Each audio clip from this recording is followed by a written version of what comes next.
Oh, oh, oh, oh, oh, oh, oh. Wait for it. Wait for it. Oh, oh, oh, oh, oh, oh, oh, oh. Hey everyone, how's it? Oh, oh, we botched that one, didn't we?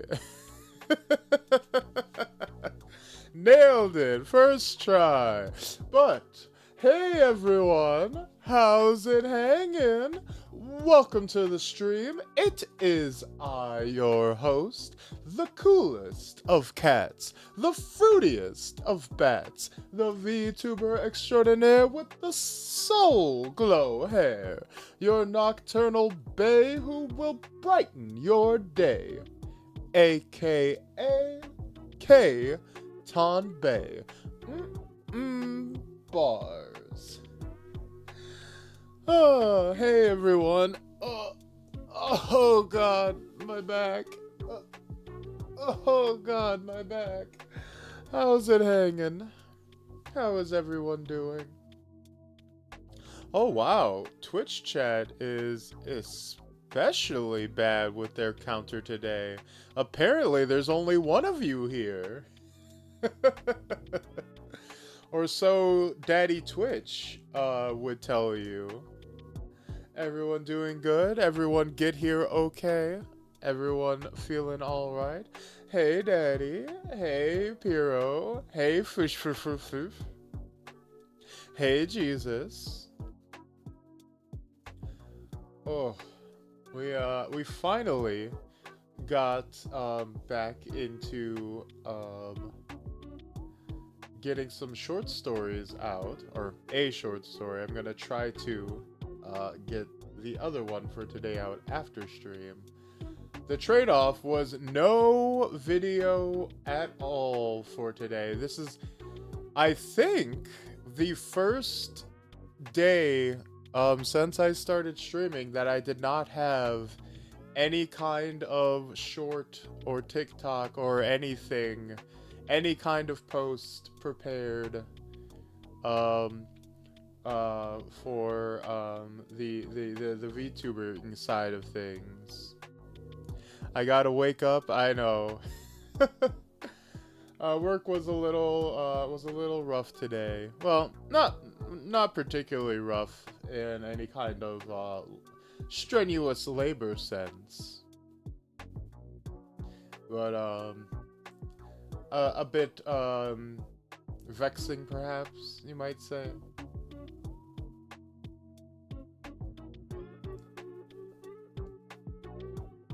But yeah, we died 10 years ago, Kay. You have to let us go. Oh no. You know, there's funny story kind of relating to that. My back in the day, one of my high school friends, who I'm still friends with to this day, very close friend of mine, he was one of those people who we would always mess with each other. We would have deep philosophical conversations, and we would always try to like mess with each other on a like deep existential level. And I would always tell him that I would try to convince him that he was actually secretly in a coma. And so every once in a while, I would just be like, Kevin, his name's not Kevin, I'm just using this as a fill-in.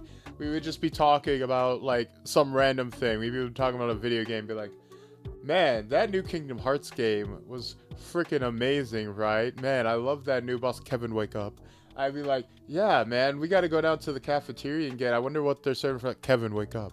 Like, man, I can't believe I didn't get the role I wanted in the musical this year. That freaking sucks. I do not want to go out for tech. Kevin, wake up. You need to wake up. I mean, I really don't want to go up and work the spotlight this year. I might just consider, just wake up. I might just consider dropping out this year.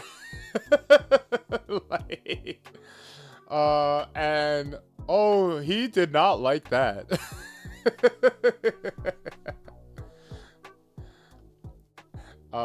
It was very fun. You know, you gotta give your friends an existential crisis for the bit. I've gone to great lengths for the bit before. Same friend actually was one that I originally just a little as a treat, you know, exactly. You know, we like to have fun here. We have fun here. But this was originally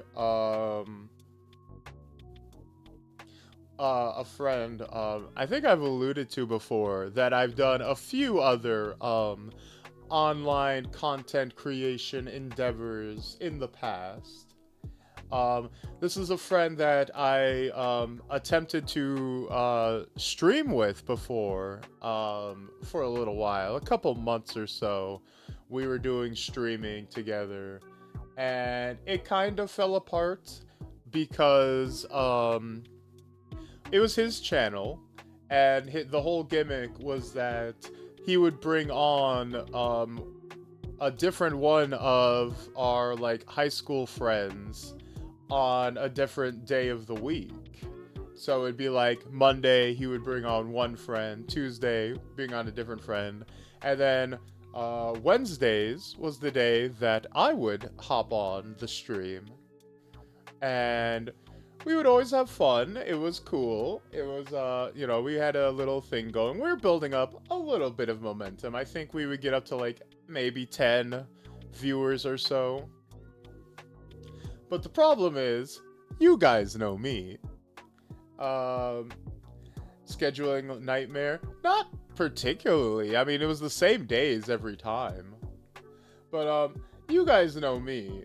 I'm a little trolly, right? I like to tease you guys. We like to go back and forth just a little bit. But, the audience, his audience at least, were not quite as receptive to that. They prefer to be coddled a little bit. And as a result, certain members of a select group of members of the chat kind of soured on me because I would tease them and call them stupid sometimes, and you know, just give them shit, right? So he made the decision to cut me from the channel because he's like, look, I'm sorry, man, I gotta focus on the growth. I can't, you know, people are complaining, and I'm like, we've got like 10 viewers. You're cutting me for like 3 people who are complaining? I'm like, okay, sure. So like, I roll up on the last day we were hanging out, and look, this is petty, right? This is very petty. But it's creatively petty, so I'm kind of proud of it. I'll be real honest. I grabbed a little baggie full of quarters and nickels and dimes, and I counted out 30 of them, 30 coins. And as I left for that day, I slapped it down on his dresser, and I'm like, all right, Judas, here's your 30 pieces of silver. I hope it pays off for you. And then we didn't talk again for like 4 months. And again, this is not even remotely worth sacrificing a friendship over for 10 Twitch viewers. but I felt pretty cool. I got it. To this day, it's the pettiest thing I ever did, but thank,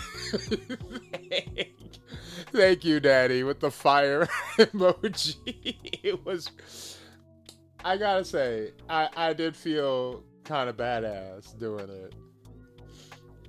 And then I was like, and then I tried to recover it. I tried to recover it to make it look like I was secretly supporting him the whole time. I'm like, hey, when you become a big streamer, you gotta make sure you pay me back that money, right? I was secretly supporting you the whole time. I was stepping down so that you could chase your dream. So stupid.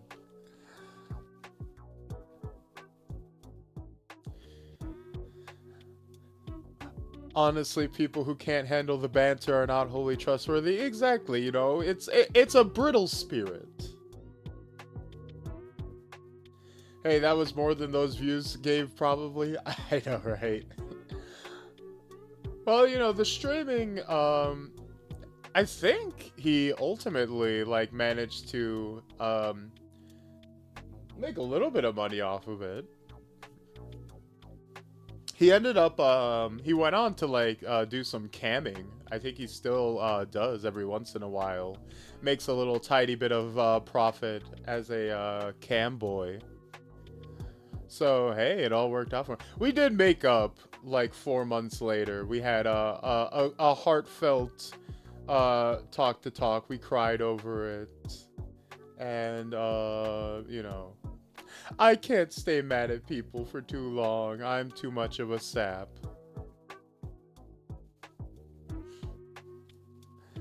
You know, I'm a crier. I'm a little wimp. I can't even watch a movie without getting sappy. So how can I say mad at my closest friends?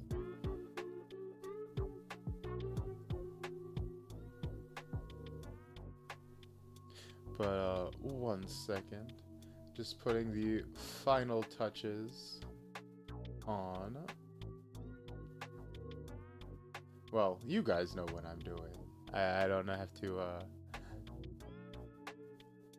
explain it to y'all. Oh. Because it's the same thing we do every night, Pinky. Try to take over the world. It is good to let those emotions out. Correct. You know, you gotta, sometimes you just got to, do some petty bickering and fighting. At least once, right? It's kind of like, when you're a kid, and you have fights with your friends, and you're like, I hate you, I'm never talking to you again. And then, like, the next day you're hanging out again, you know. You gotta have, like, a few big fights, and then learn how to get over it. You know, it's healthy, I think.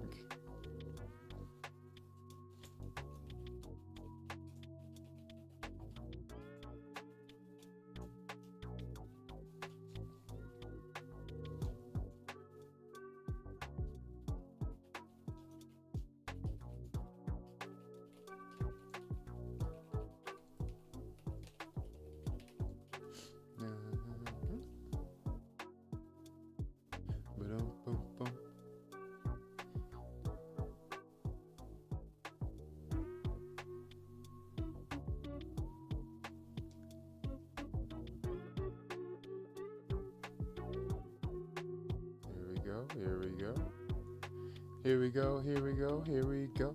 Oh, and I wanted to give a shout out real. Hey, Mind Garden, how's it hanging? Welcome back. I have to say, we the raid last night was very it was very funny. We raided you last night just to get the sonic boom of you popping off to Wizard 101. Very funny. in my opinion, if you never fight in a relationship, you never learn how to work through it, and that can be a lasting problem. Exactly, because it's like, what happens when you get super deep into a relationship with someone and then you've never fought before, and then you do get that first big fight, and it's like, oh, I don't know how to handle this, and I handle it badly now. Eee. You know, maybe you should have a few like small fights to like work yourself up into it. But who knows? Who knows for sure? Who can say, really?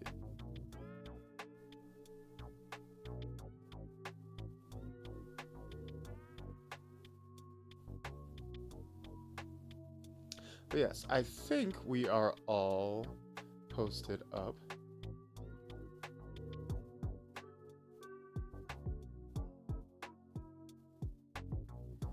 My only regret is that I never cured my bonitis. Ugh.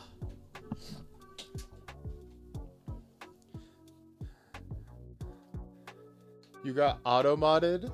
Daddy, what were you trying to type? What were you trying to say? You might have hit one of my landmines. I'll never tell. I do have a few somewhat random words that I decided to throw onto the auto mod for shits and giggles. I feel that the streamer lower back got me too. Oh my god, I got off of work and I got into the car and I was like, oh, ooh, that's gonna be a problem later. And lo and behold, it was. And is. Ooh. But, oh, also, mind while you're here, I think I mentioned literally last night, standing desks seem to be most people out answer, but I don't want to stand after like being at work and then stand there for 5 hours straight. That's not what I want to do. I don't want that to be. I hate standing. What I need is a hanging desk.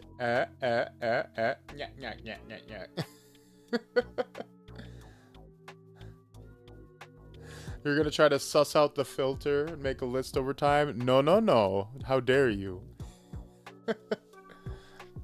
Shibari streaming setup.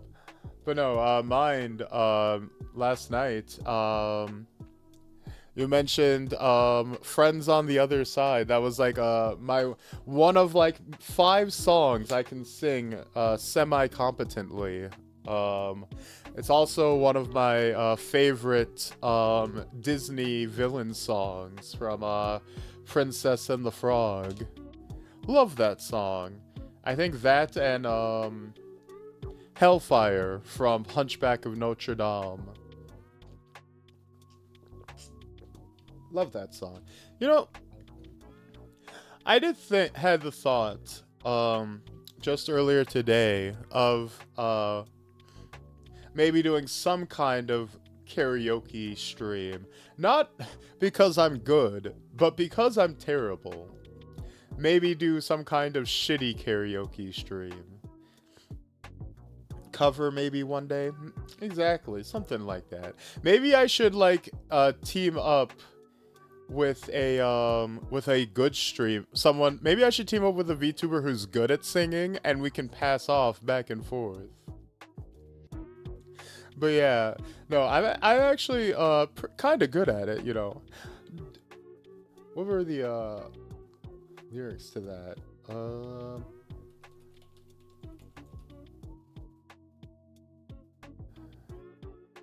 Don't hate me too much.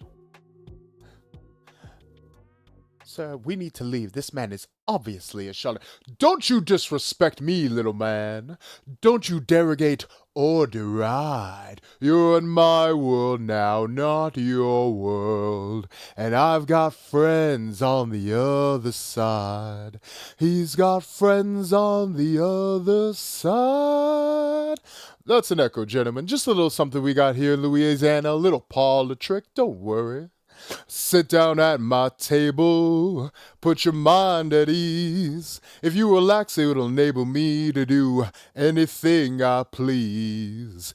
I can read your future, I can change around some too. I look deep into your heart and soul. You do have a soul, don't you, Lawrence? Make your wildest dreams come true. I got voodoo, I got hoodoo, I got things I ain't even try. And I got friends on the other side. He's got friends on the other side. The cards, the cards, the cards will tell the past, the present, and the future as well. The cards, just take 3 and take a little trip into your future with me. Now you, young man, are from across the sea. You come from 2 long lines of royalty. I'm a royal myself on my mother's side. Your lifestyle's high, but your funds are low. You need to marry little honey whose daddy got dough. Your mom and dad cut you off, huh, playboy? Sad but true.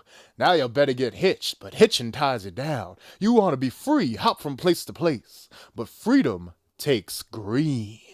Oh, it's the green, it's the green, it's the green you need. And when I look into your future, it's the green that I see. On you, little man, I don't want to waste much time. You've been pushed round all your life. You've been pushed round by your mother and your sister and your brother. And if you was married, you'd be pushed round by your wife. But in your future, the you I see is exactly the man you always wanted to be. Now shake my hand. Come on, boys. Won't you shake a poor sinner's hand? Yes. Are you ready? Are you ready? Are you ready? Transformation Central, Transformation Central, Reformation Central, Reformation Central, Transmogrification Central.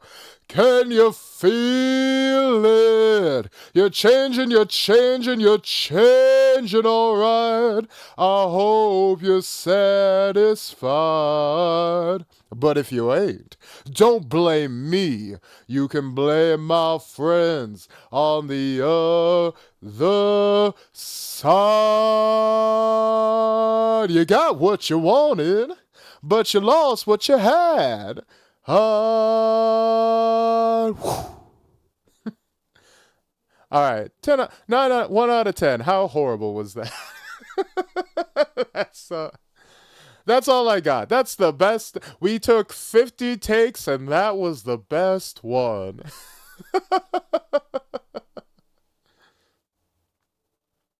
Yeah, pop that back on. Hey, Willow.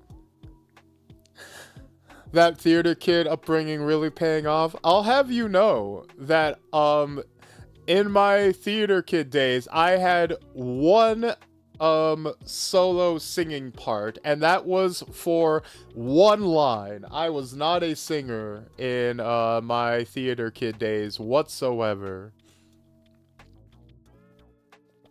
Gods, I do love your voice. Aw, thank you. That's so sweet. Lie to me more, Daddy.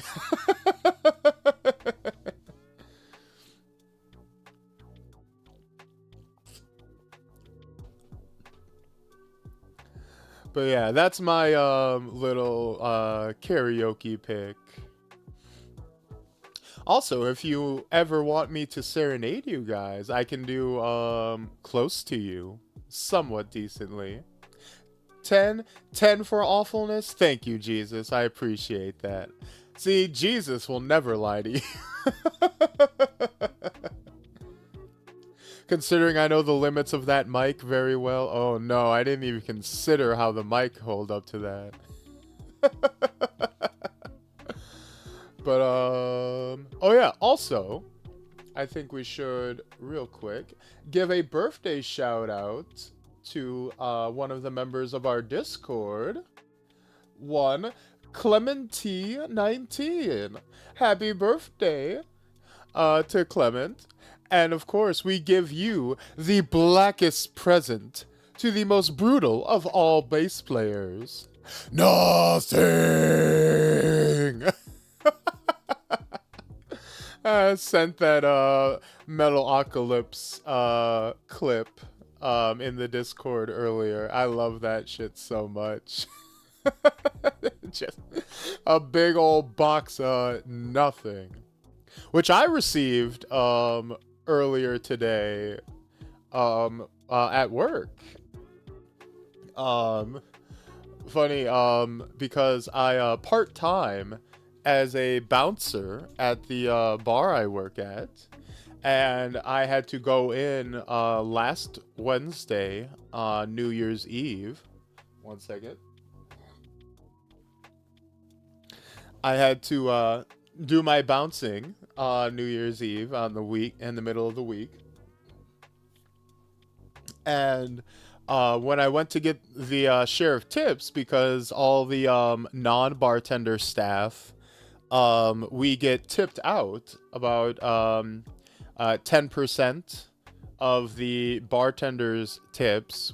We get 10% of that to split between us. So if there's a bouncer and a barback on for that night, we each get 5%, which, you know, not a ton of tips, but, you know, it's a nice little bonus. Nothing to complain about.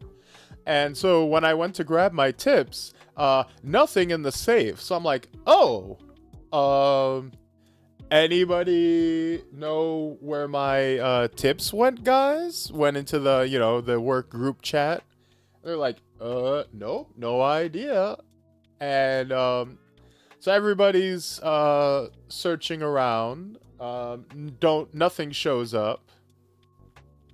And so eventually they're like, okay, we're gonna recalculate everything, and the bouncers agree to like chip in again to like make up what was missing from mine. I'm like, aw, you guys don't necessarily have to do that, but thank you. I appreciate that a lot. So I come in today and I go down to the safe and I see a fancy little envelope with my name on it, dated December 31st. I'm like, oh, okay. So they made up that envelope for to make up for my tips. It's sealed shut. Most of the time when we make up the tip envelopes, most people don't even bother to like do the lick and seal thing. You just close it loosely. So this one is sealed. So I'm like, okay, they made sure to like seal this bad boy up like a nice little Christmas present. Right? All's well that ends well, right? So I open it up and that shit is empty. They gave me an envelope full of air.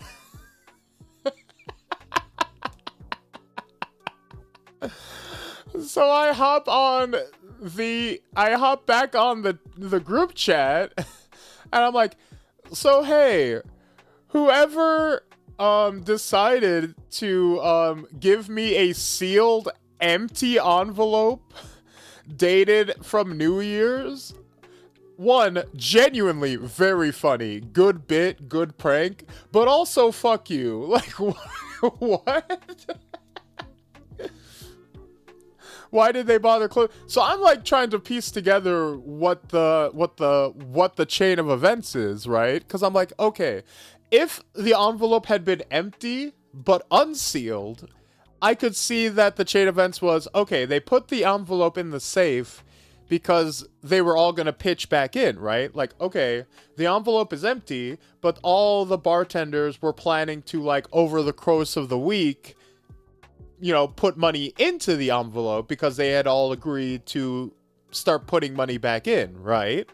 Because that was the plan.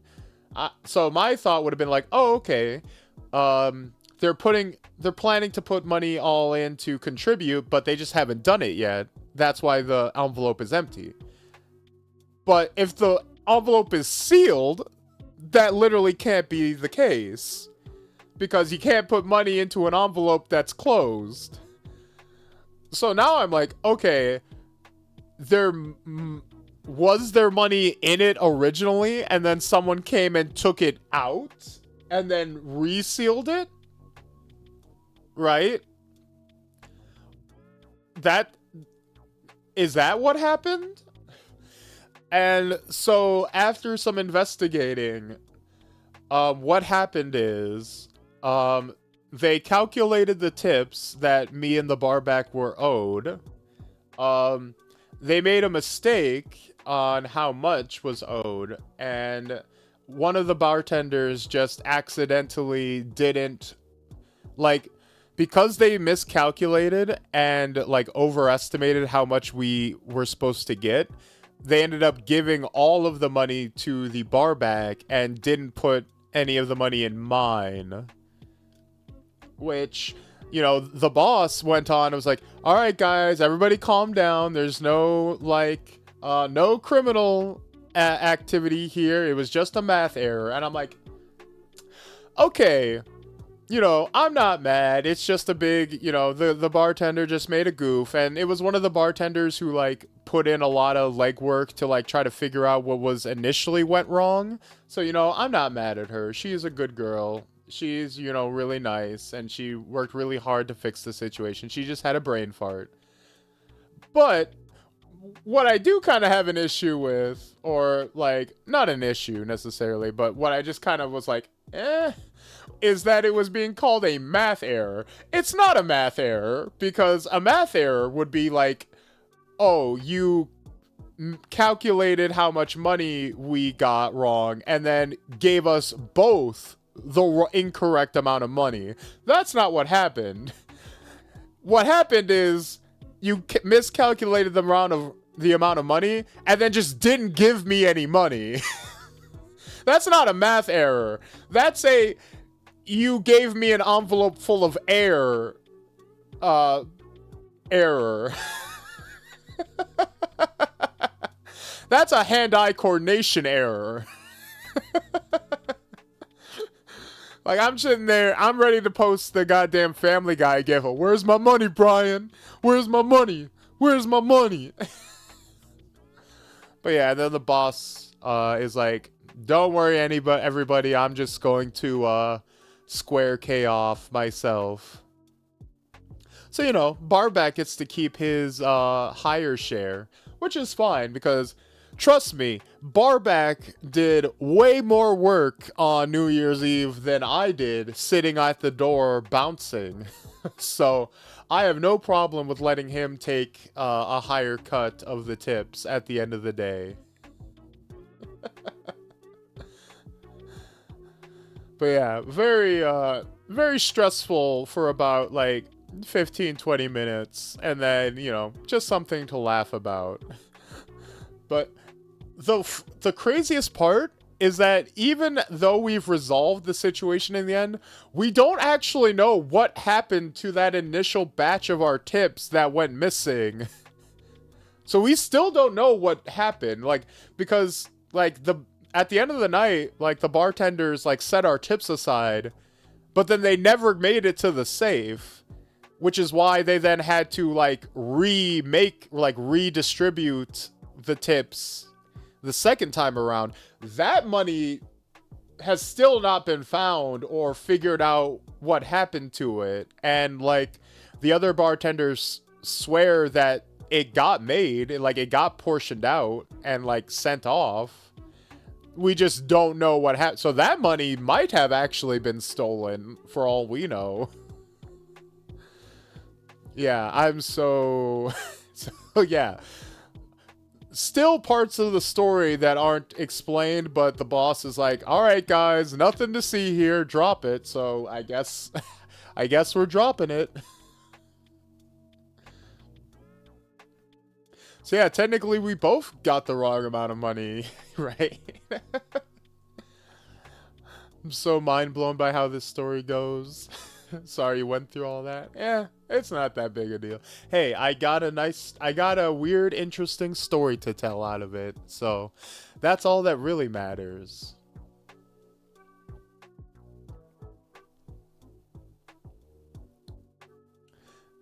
Honestly, if you work at the bar and manage to avoid strangling some dude all night, you are deserving of praise. Honestly, the bar I work at is so chill and so mellow that I don't really have to worry about that kind of stuff for the most part. I kind of see myself as set dressing, you know. I'm there to kind of make the place look a bit more high-end than we really are, because we're like an arcade bar. Like, we got a bunch of nerds and a bunch of, like, dates and a bunch of, like, older people with, like, 80s nostalgia. We're not, like, it's not the salty Splatoon, you know? We don't get a lot of tough guys coming through.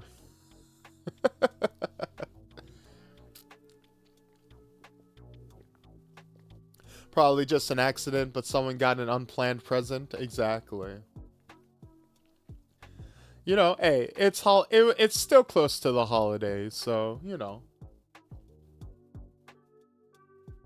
But yes, speaking of presents, shall we proceed to the gift of Deltarune?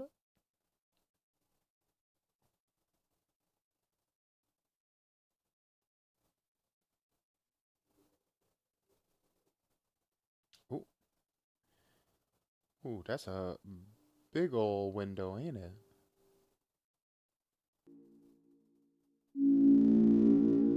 How was the sounding? Sound check, sound check. 1, 2, 2. So, where we last left off was we had finished chapter 3 and got the secret boss. And I'm just gonna go ahead and take one shot at... Oh, Jesus Christ, that's actually quite loud.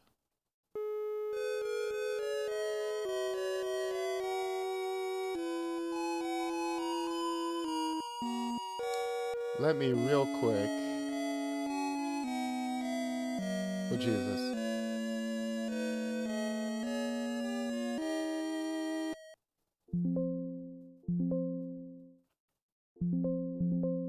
Let me turn that down for me, at least. Alright. I'm gonna take one shot at the, boss of Chapter 3 real quick.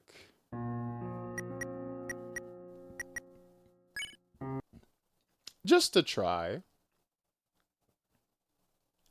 And then we're gonna give up. I said that I would go for it off screen, but I have not had any time to actually attempt it. But we'll still do some attempts I'll still do some attempts off screen, depending on how this goes. I do not foresee this going particularly well. But I did have someone pop up at the end of the last Deltarune stream and give some really nice advice on how to do these last bosses. Audience, would you please stand up and clap for our winners? For outstanding kindness and bravery, the Lightners have won the grand prize. Aw, Mama. Get down from there, Mom. Here you go. She's all yours, folks.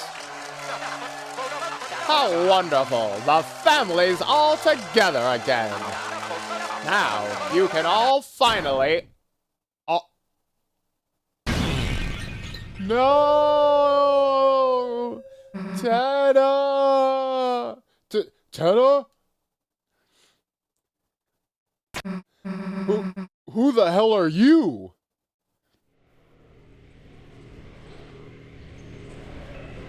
Uh-oh. If you don't tell us who you are, then...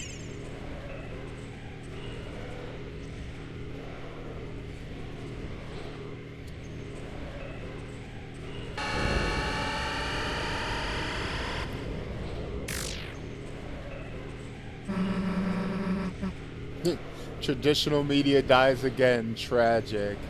Well, you know, we're all a bunch of cable cutters here. Like hell we're letting you take her. Chris, Ralsei, come on!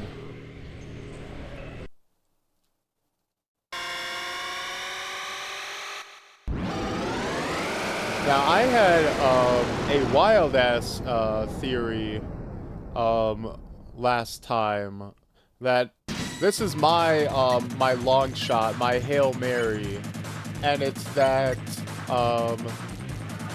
the Roaring Night is Noelle's older sister, December. Either like literally her or a darkener like manifestation of her or something like that. And it's essentially this plan revolves around Noelle's family and using the Dark Fountains to create like idealized worlds, trying to create their own like vision for the town, their own vision for like fixing what they see as problems with the city. Probably the biggest of them being Rudy's illness, right? The father's terminal illness. And I foresee the whole idea being like, oh, we're gonna make a dark world where my dad isn't literally dying in like a week.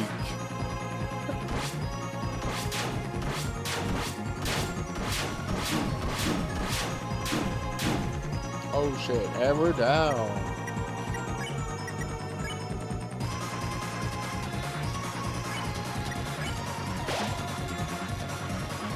Not like a bunch of like hard evidence to support that. Oh, yeah, that's about what I expected. Some people I watch have the same idea of who the Knight is. Yeah, and I literally had that idea more or less spawned that night, more or less. Like I kind of had that idea in the moment. But there's just so much ice theming. Like ice is so important and Noelle is so important.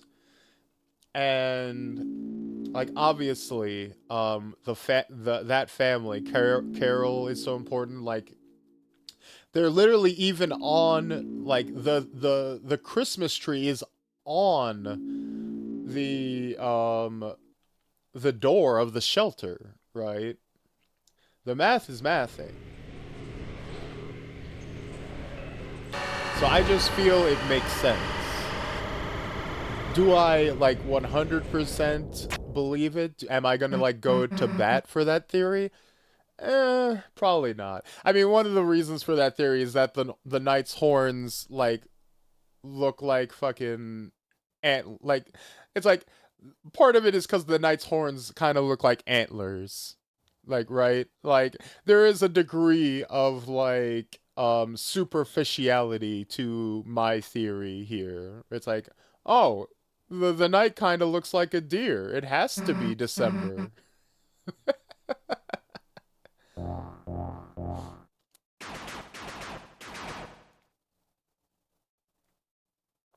But with that theory in mind, I think we should pay attention to Chapter 4 now and see if that actually supports anything going forward.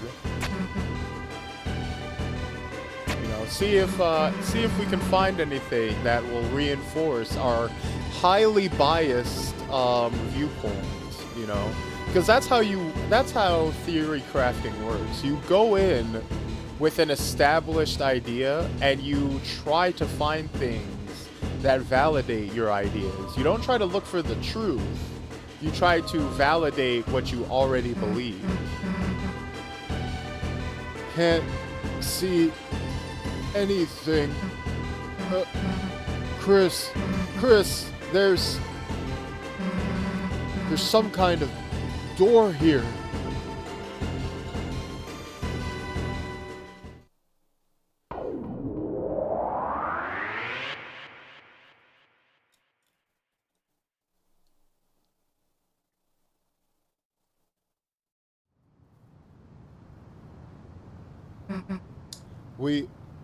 We're in the light world? Wait. Chris, I still see someone. They're down there. Snatch. Down here, past the church.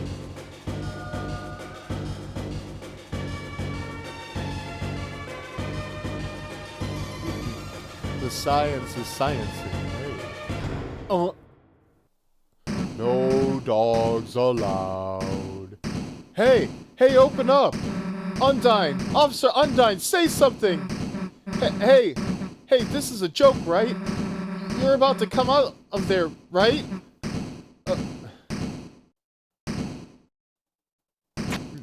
I wish Susie would pick me up like that. Hey now.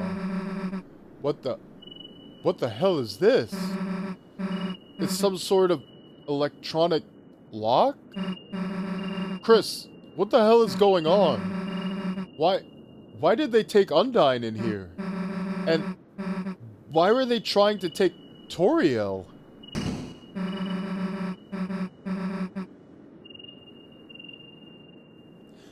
What the hell are they doing, Chris? Like, if the cops... It's no good. The door, it's solid steel. This weird panel, if we could just get someone to tell us how it works. But we can't, right? The people I watch say because of how they look and how they pose, and redacted is all the reasons. Oh no.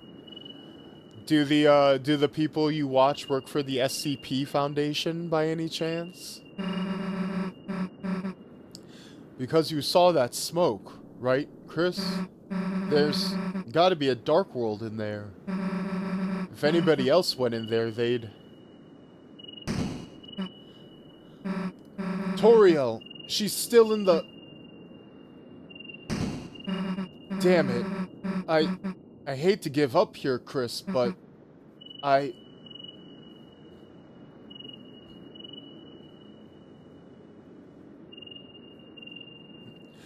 biggest question I have so far is what the soul is. It's so mysterious.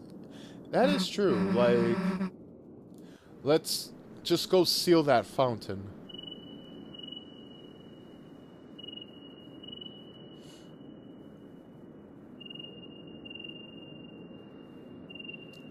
On the shelter was a strange panel.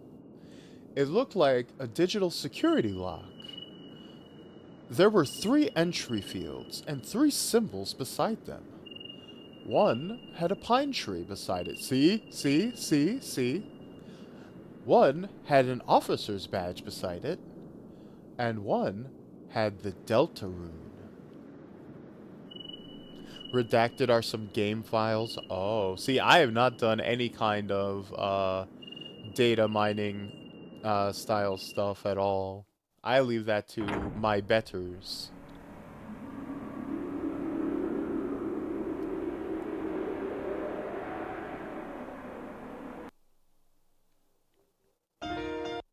I think soul is the thing we try to steal from the jazz players. But yeah, I think it's interesting. Is the soul literally just a player stand-in, or is it meant to be a distinct in-world character? Because, like, it's definitely, because, like, it could be just us, right? Because we are directly being interviewed and talked to at the very start of Chapter 1. So it could be like just like a meta set like sense of like us, the player, is a character in the world because like we get interviewed and told to like create a character, and like in that sense you the player are a character in this world, and therefore you the soul are a genuine entity inhabiting Chris's body forcefully. Or is the soul a separate, like, in world character that is someone else that will, like, eventually be revealed as, like, a named person? I don't know. Like, we do seem to have. Because not everything that we do as the soul, as Chris, is entirely controlled by us, it would seem. I don't know. Because it's not entirely clear if, like, the possession of Chris starts literally, like, snap during the start of chapter 1. It doesn't appear to, because the cage already exists, right? The cage where Chris, when Chris rips their heart out and like chucks you into the cage, that setup is already there before the start of chapter 1. So it doesn't. I'm not inclined to necessarily believe that it is just the player insert 100%. I think there might be more to it than that. But it's definitely at least set up to be, at least layer 1 is that it is just the player. How many layers there are beyond that is that's what's not clear. Soul is the connection to the Deltarune world. That's the thing. I don't know if it's that simple, because like it is literally a character that moves around and interacts directly with the world. Exactly. Are we a character or a meta narrative perspective? The soul also breaks in half in death. Could that be read as two separate things sometimes? Well, see, the thing is, because the soul is a thing in um in Deltarune and Undertale, like your like the heart is like your soul. Like every human, at least, I'm pretty sure at least humans all have souls. Like those hearts are like it do exist inside humans. Like Chris should feasibly have their own soul outside of ours, the one that we control. It's just that the one that we control has taken over Chris's body through whatever circumstances that have not been adequately explained yet. The only question is that just an audience insert? Is it just us, and therefore that character is whatever we choose to interpret it as? Or is it a separate character entirely? You know, is it a custom character in the same way that like in Elder Scrolls the hero the Dragonborn, right? The Dragonborn in Skyrim is you, the player, right? They are a character in the game, but they're not a named character in the game. They don't necessarily have their own motivations and their own actions. Their actions are what the player does entirely. You are the character of the Dragonborn. But, for example, you could also have, say, Samus. Samus in Metroid is a lot of the time like a silent protagonist who is treated as like a self-insert that the player controls, but she is actually a named character with her own motivations and her own like directives and her own story, despite on the surface kind of appearing to be the same level of like blank slate self-insert. She's not actually. Like, or like Link would be a perhaps better example. Link from Zelda and the Dragonborn from Skyrim kind of would on the surface appear to be the same level of like blank slate self-insert characters, but they're actually not at all. They are very different in regards to actually being bespoke characters with set lore and set stories and set identities. So that's the question for like the soul in Deltarune is it just a stand-in for the player and like their personality, or is it meant to be a unique character that we just happen to be controlling and occasionally making choices for? Also, we've never seen another human as far as I know. Yeah, not in do we see another one in Undertale or Deltarune? No, we don't, do we? Yeah, we only see the only time we see other humans is when we see other souls. In Undertale, we see, the souls that Asgore has reaped and collected, but we don't physically see them. So yeah, that is the $100,000 question. Yeah, the question is what perspective are we actually viewing from? Because in Undertale, we are playing as Frisk, and we still play as the soul, the heart, but we are playing as Frisk. We are not like the heart we control is not a separate character. It is just we control Frisk's soul, but it is still like Frisk, right?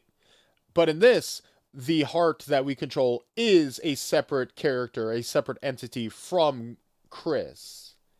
So it's very let's get to chapter 4.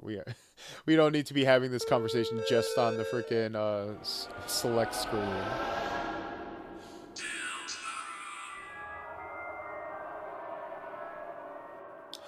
I personally look back to Homestuck and its meta narrative, and I am semi convinced that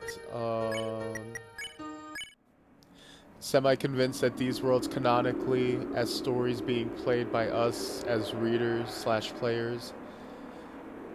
I can definitely see that being the case. The only problem is I really don't want that to be the case.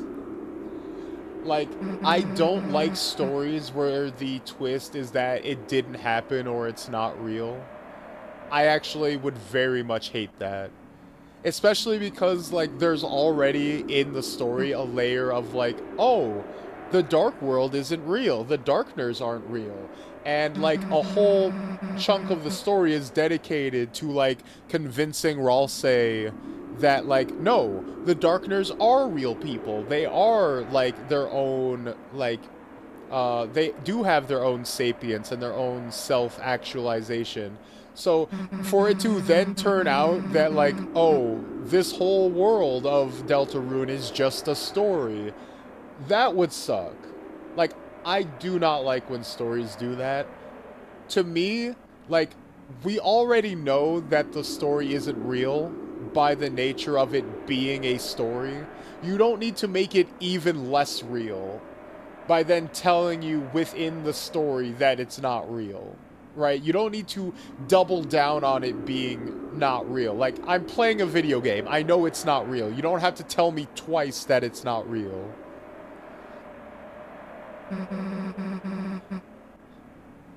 The it's a dream twist, it takes away too much from the stakes in my... Exactly. Unless you are literally building the entire story around it, like, say, with, Inception, right? Like, unless the narrative is built entirely around that concept of, like, questioning reality and, like, bending perception, then you can experiment with that. But that's not something that should, be just thrown in. It felt kind of like, no matter how serious our adventures got, they were just part of another world. But now, someone's taken Undyne into the shelter. The real shelter. Chris, we have to do something before she's... There's no point talking about it. Chris, hurry up and seal the fountain. It's time to wake up. Chris, are you listening? It's time to... Wake up! Good morning, sleepyhead. Breakfast is waiting. Have we seen the night in the light world? Nope, not yet. Susie alluded to seeing someone running off towards the shelter, but the screen did not show us that. So that could have been anyone. But the question is, does technically being fictional make the stakes less worthwhile? I think there's an angle there where fictional characters are fighting for autonomy and self-determination can be entirely satisfying if it isn't used as a cheap twist. If there is within the story a mechanism through which they can become real, sure. Like, if it's a thing where, like, oh, it was all a dream, but it takes place in a fiction in which dreams can become reality, then yes, that can work. But if it's just a thing where it's like, oh, guy wakes up at the end and then none of it happened, roll credits, then yeah, then it doesn't matter. Like, maybe it matters in the sense that, oh, the guy learned a lesson from it, and therefore, like, oh, you know, he got a moral out of this story, then sure. But, like,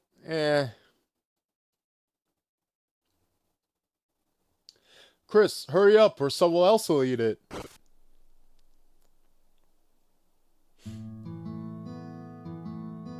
Like I said, you would have to blend the story around it entirely. It's kind of like time travel. The story has to be built around it. It can't be sprinkled in. Or it can. Like, you can do anything, but it just won't be particularly satisfying. I don't really like talking about absolutes when it comes to storytelling. You can do whatever the hell you want. It's just probably not going to be well received. Just eat it, eat it. Hey, less than 3 trolling. Been a minute. Welcome back. How's it hanging? Oh, Chris, you were sleeping like a puppy. Pitching the cheeks. Did you rest well? Come to think of it, I had some very strange dreams. Oh well, no more TV just before bed.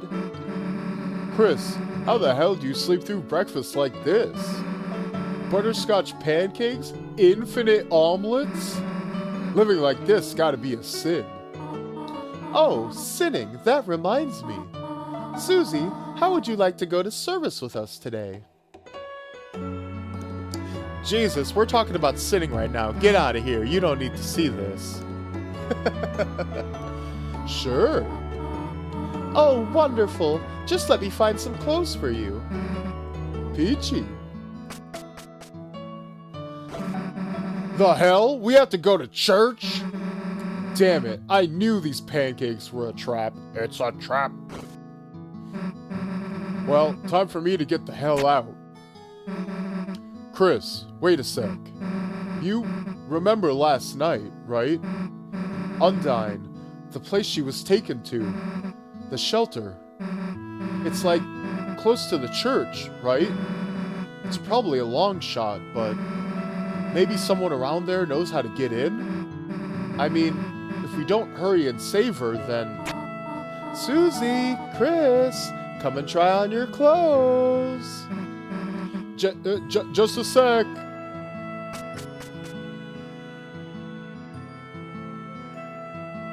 A good example is one of my favorite games. I won't spoil it in case eventually wants to play it. Would saying the name of the game itself be the spoiler? Here, try these on. Oh. Dun dun dun dun dun dun dun. Probably. Fair enough.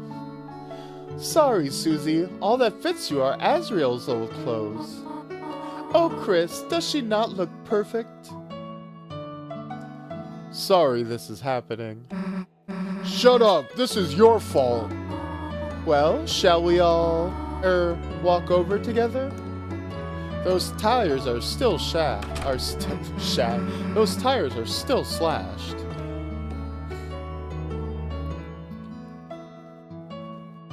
Well, let's just get this over with. The trash can. Well-watered flowers are blooming inside. Wait for me, pancakes. I'll be back for you.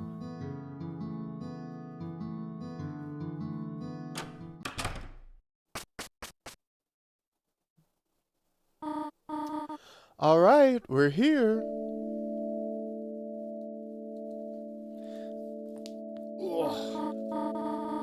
Ooh, the crunchy bones.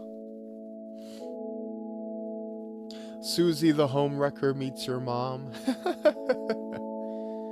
She loves she's not just the home wrecker, she's the home destroyer.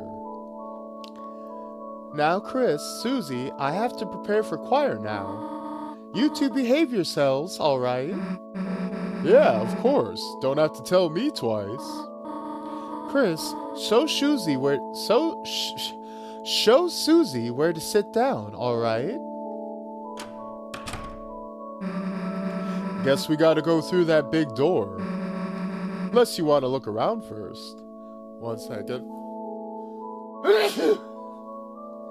Oh god, did that get picked up? I'm sorry.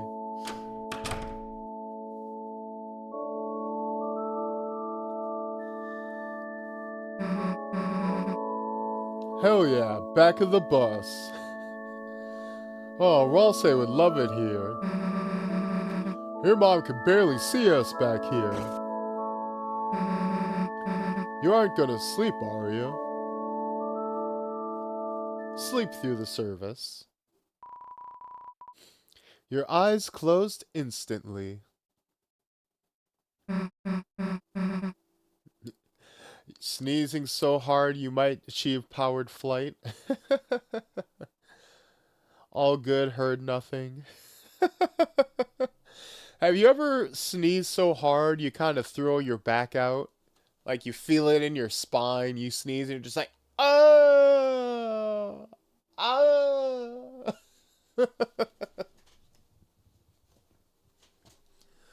Old man. No, I used to get that in my early 20s. No, I've been getting those high power. I get those sneezes less now. The older I get, I used to get those sneezes like crazy. Chris, hey, Chris, get up.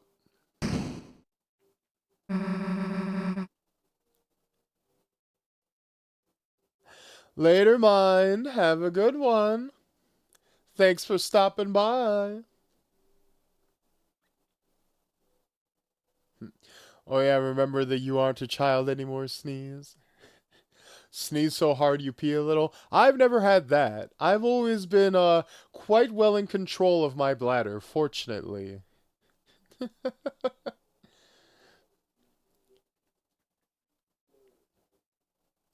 We don't have any time to waste. We have to get to the bottom of this. The bottom of these two sweet, sweet cups of juice.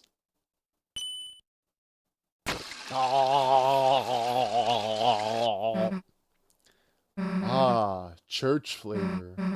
Anyway, you go ask around the shelter. You ask around about the shelter codes. Me, I'll make sure there's nothing hidden. In here. Susie damn, Susie's like, I takes it to the head. Hey, Noelle. Chris, you came over to check on me? That's really nice of you. Do you think I could talk to you later? Key? Yeah, I think I was singing a bit off key. Can you blame me for being distracted?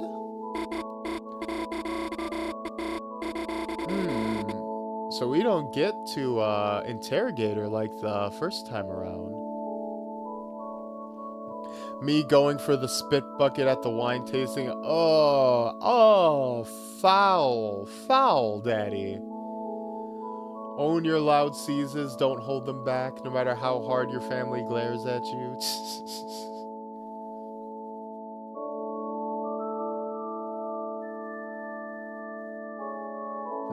I have had a sneeze that threw my back back in before, and that was something. Damn. That's just nature correcting itself, I suppose. Hey, Rudy. Chris Meister, hey, what's the deal, snowmobile? Huh? Locked out? Noelle wasn't stuck outside the gate again, was she, Chris? Carol, damn, I keep telling her to keep a key at City Hall. But she insists on keeping everything important at home.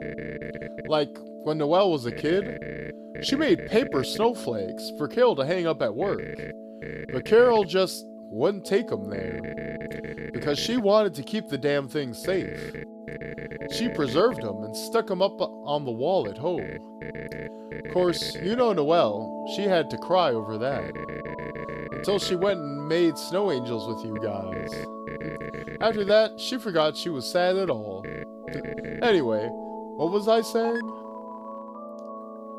Felt like useful information.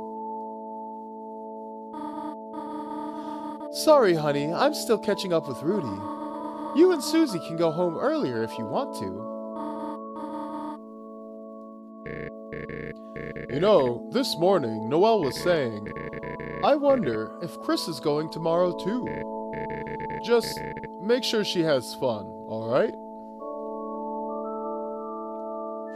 You ever sneeze so hard you pass the kidney stone? I'm learning more and more about sneezing every day. Hey, you got something? What? You want to figure more out before you spill it? Damn, if only Ralse was there to solve it for you. Too bad there's a shortage of glasses nerds in here.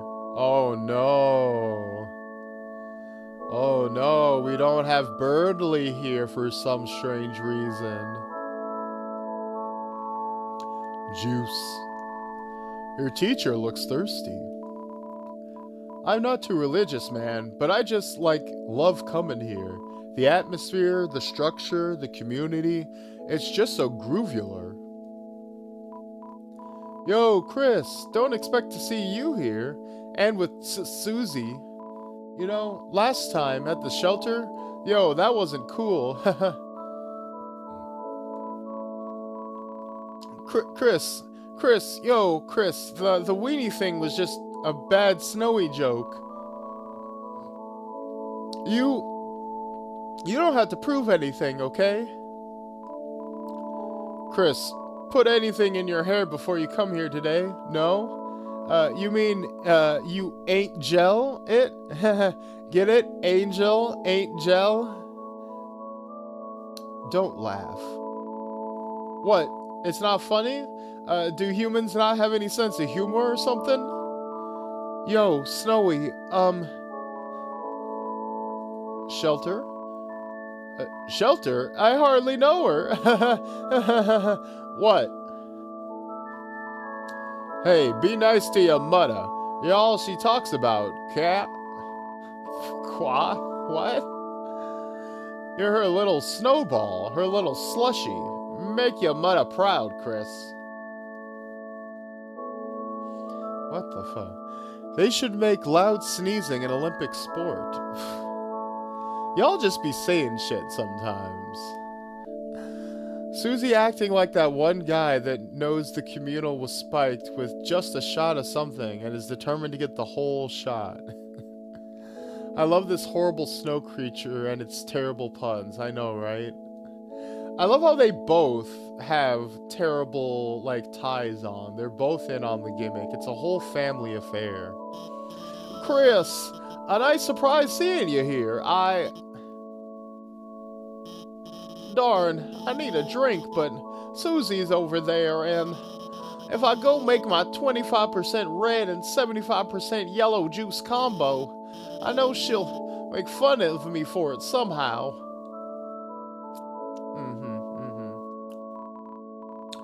code? No clue. I don't go here. I just randomly decided to today.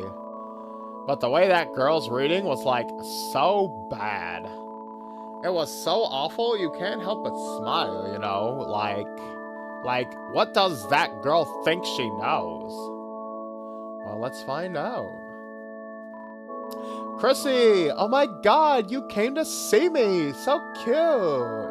Huh? Code? Locked? Huh. Sorry, don't get it. But Noelle knows a lot about being locked out. And, like, codes are for nerds, lol. Hey, Alvin. How you doing? Ah, Chris. It is most wonderful to see you worshipping here today. And with a friend, too. Did you seek something from me? Bangin' sermon, my man. Thank you, Chris. Haha. Although I did see that it put you to sleep. Hey, a nice comfy stream to put you to sleep, it serves a purpose. I know it did not exactly have a flair for... I know I do not exactly have a flair for entertainment. That's why I don't write my own sermons, or anything anymore. I don't think my father could rest well knowing I was tarnishing his legacy. No, Alvin, don't say that. Gerson just wanted you to follow his legacy in any capacity at all. That's what he wanted. He just wanted you to pick up the pen and carry on writing stories. That's all he wanted, Gerson. That's all he wanted. He just wanted you to write, for you to make stories in some way. Although I suppose telling stories, you know, spreading the good word, that's your own way of telling stories, you know? And that's good too. You know, I think your father's proud of you just for being you, Alvin. But no, don't talk about yourself that way, Alvin. I don't think your father would like it very much. What type of party have all y'all gone to know this? Like I said, Jesus, we're talking about sins right now. You close your eyes. She knows a lot about being locked. Man, October must be a hard month then. Chris, did you seek something from me? Asgore? Ah, your father. He typically comes here at night. He prays much for you, Chris. For Azriel, Toriel, Rudy, and his flowers, too. You should join your mother in praying for him as well. Chris, do you seek something from me? Enter the shelter.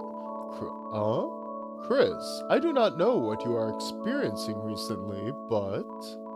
Chris, please, look to the angel for guidance. I will pray for you as well.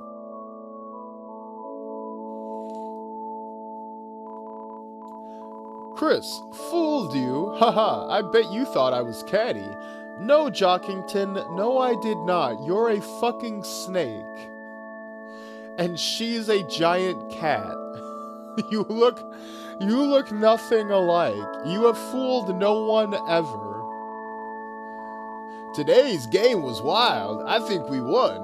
What? Codes? Sorry, don't know that. Never will. Been real.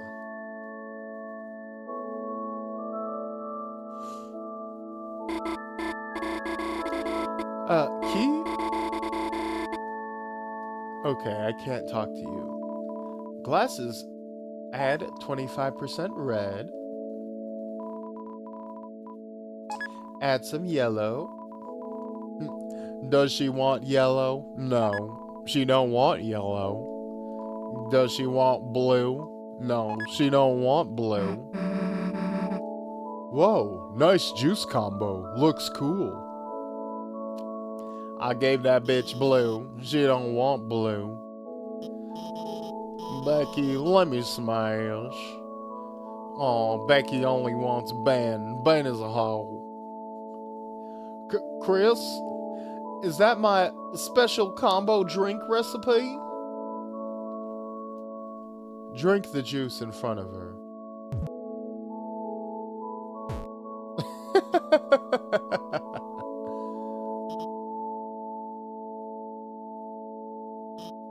Did did you want to talk about something? Shelter. Huh? Shelter? Why would you want to go there? Put hay inside new house for Susie. Give Susie some of that purple stuff. Yeah, she want that purple drink. I think that would probably change Susie's entire life if she got some purple stuff. Huh? Like she's some kind of horse? Wouldn't she just eat the hay? Wait, let's not seriously go into this topic. That being said, Chris, I don't think you should try to go in there by yourself. The shelter, it's a place for people to survive an emergency, right? But ever since I've been moved here, it's been closed for some reason. It makes me wonder if, even if there was some disaster, whatever's inside there might be worse. Of course, maybe that's just my paranoia speaking. But I will say, I've only ever seen a couple people head over there. Undine and the mayor. So if you ask the mayor Undine to chaperone you, I'm sure that might be able to help you with your project. But by the way, in the process of asking Undine, if you could tell her to call me or to text me back, or I guess just otherwise find out if she hates me, that would really help me out. She's sort of not answering my calls. Well, you know, that's because she's been abducted by a horrible eldritch shadow monster. Don't worry about it.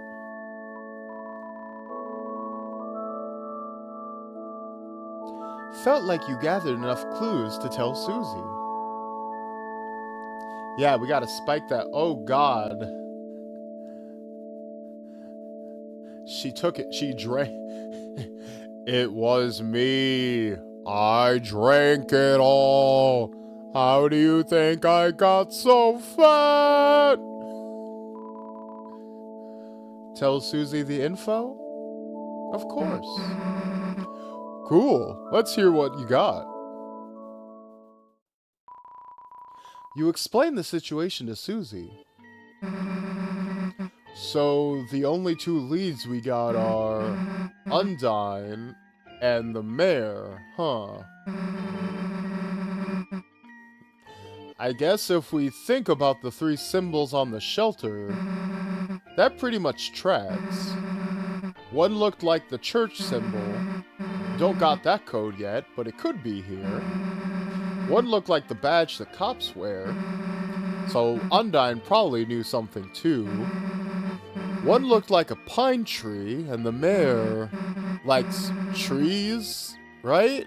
I mean, there's one in City Hall. Huh. Maybe that's why the knight captured Undine? They wanted to take their code so they could get in? But in that case, they'd have to know the other two codes too. Yeah, they know the two codes because the knight is death.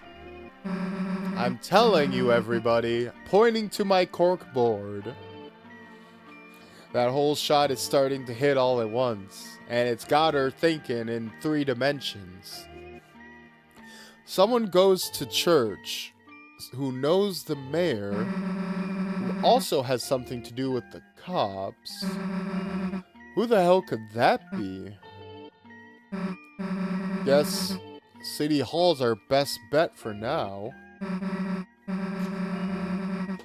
What?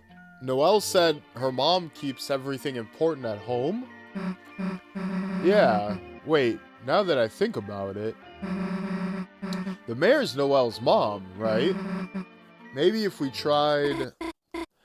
Chris, and Susie? Would you want to come by my house?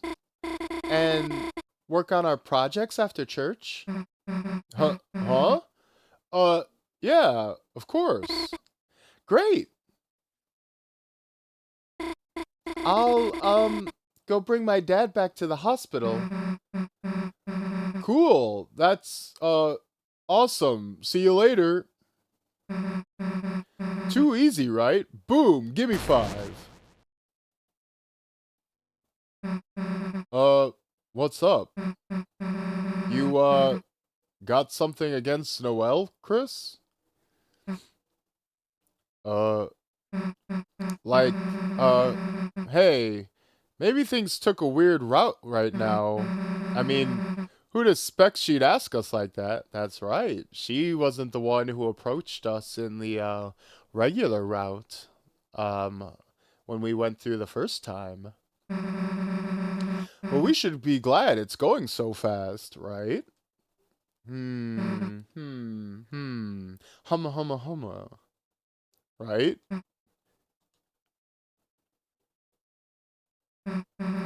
Hey, how about some of the red stuff? No? Your loss. No, you're gonna want it later. Uh, let's just go already. I do notice that the weird route was quite a bit faster in chapter 2 than it was in the regular route. So I wonder if chapter four's weird route is going to be faster than the regular route this time around as well. Truncated. Announcer voice, the hands of fate have turned. Bro, Susie is hooked on that red stuff, exactly. She does not give a fuck about the yellow. Oh, Chris, Susie, how about going to dinner? I have to come back to church in a few hours for choir practice.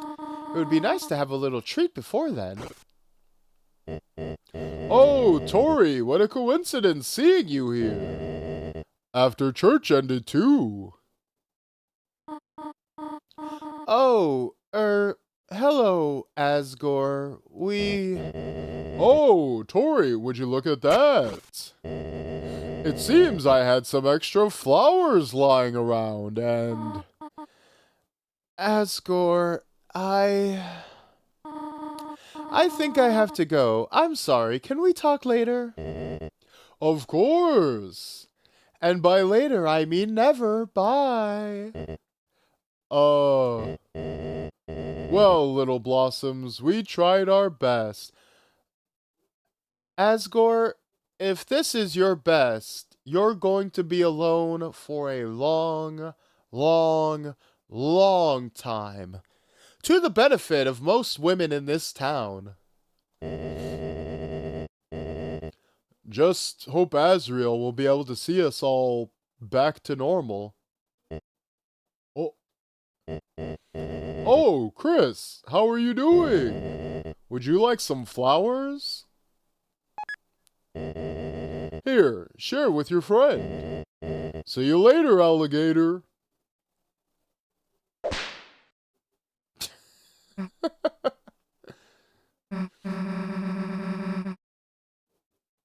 Susie is a vampire who drinks anything red. That would make sense. At this point, this has to be a public humiliation fetish. I know, right? That might be why they broke up. Toriel was just not about it anymore.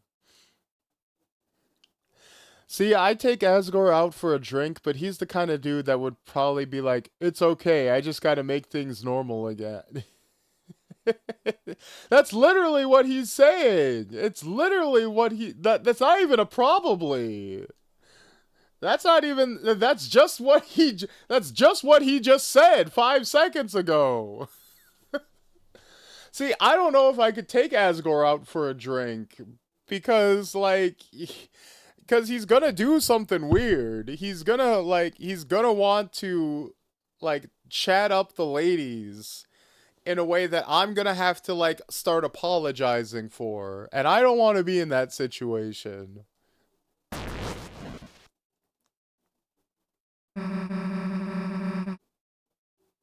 So delusional. Dude needs help I can't provide. Exactly. I can't be I can't go out with you and then play therapist all night. I'm sorry. I'm not signing up for that. We ain't that close.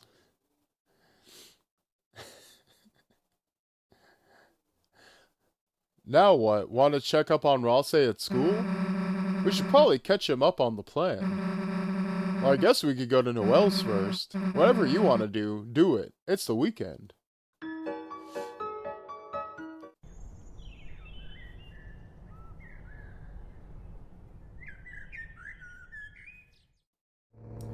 Probably smacked him. Check the panel. It was a strange panel. It looked like a digital security lock. There were 3 entry fields and 3 symbols beside them. One had a trine tree, one had an officer's badge, and one had the Deltarune. Yeah, they're not even going to let us try to enter a code.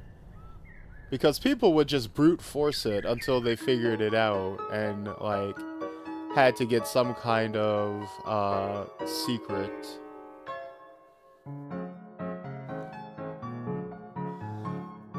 So, I'm going to go out on a limb and assume that all the flavor text for the city is unchanged for the Snowgrave route. And on our first playthrough, it took us a solid, like, hour and a half to go around the town and talk to everybody. So, for the sake of brevity, we're probably not going to do that this time around.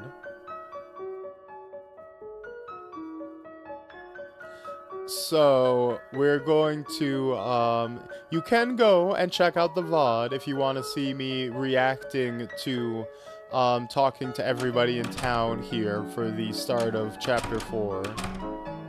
But, I think we're going to try to get into the meat and potatoes of this a bit quicker than, last time.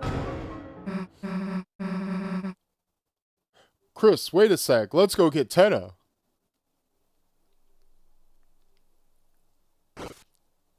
Might want to spot check someone, but yeah, we don't need all of it. Maybe, check Sans, you mean? Or, the onion person? Ralsei! Susie, Chris, welcome back. I missed you. Yeah, hey, let me talk about something. Remember that cop last night, Undyne? The knight took her and locked her in the shelter south of town. We gotta get her out, but the door is solid steel. There's no way we can break in. So now we're looking for the codes to the lock. We thought Noelle's mom might have one, but... Are you worried about her, Undyne? Me? A cop like her? Hell no. ACAB. ACAB for life. You know, it's just that... Don't worry, Susie. Someone strong like her will be okay. I want this place to be a place where you can forget about the real world for a while. Just relax, okay? And if anything tough happens, I'll come help you two as fast as I can. Thanks, Ralsei. If it's any consolation, I don't sense any immediate danger. If the knight's only goal was to hurt people, they would have acted sooner, right? For now, let's make sure no one else gets taken. Yeah, alright. What's with you, making me feel better? I like you too, Susie. Yeah, alright, knock it off with the stupid voice. Why, Uwu? I should not have taught him that.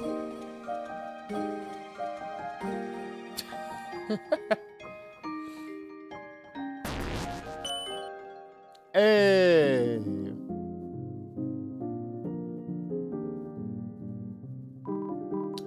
Good day, boss. Check recruits. Hey, we got everybody. From chapter 3 at least. Most of the folks from chapter 2 are dead. Yeah, we got no one from chapter 2 because we murdered them all. I gotta bounce. Y'all have a wonderful day. Bye, Daddy. Have a good night.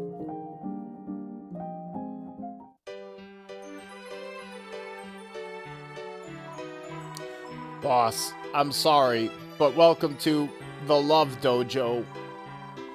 No, it's still the same as before. You still fight. But now the music is just overtly sentimental. And I don't like it, but now you can only fight lovers. Boss, you want to do battle with lovers? Yeah, we're gonna probably need the health bonus.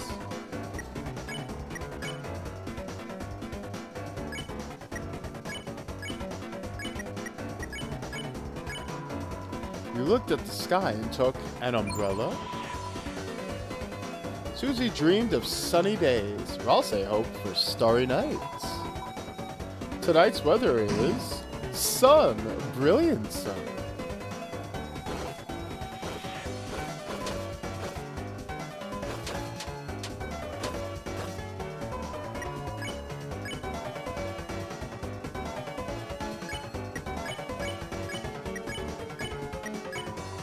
You looked at the sky and took sunglasses.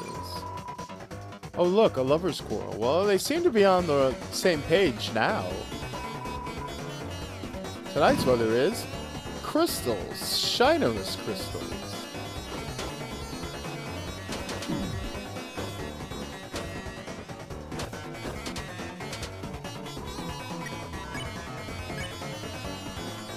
Telescope. Ooh. You looked at the sky and took a telescope. Oh no, they're quarreling with us now. Uh-oh. Tonight's weather is moon, glorious moon.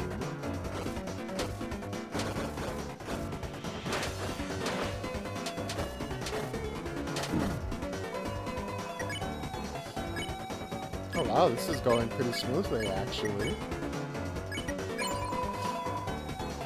You took sunglasses to block suns.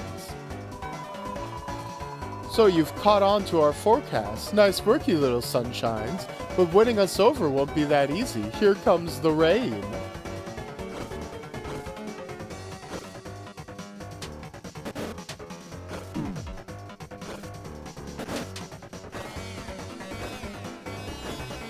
Boop, boop, boop, boop.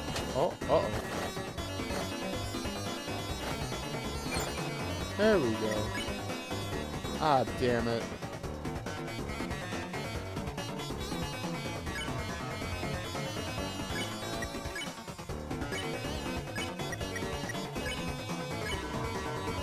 You took a skeleton.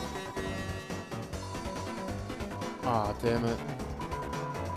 Haha, nice try, but the weather's only warming up. Elnina, tell them what's next. Wait, can I just say that we are doing so amazing right now? Oh, Elnina, you're amazing. Amazingly cool, that is. And I love the romantic music they have in this dojo. Oh, Elnina, me too, me too. Anyway, here's our last attack. The two celestial bodies, the perfect forever couple. Oh, Jesus, no.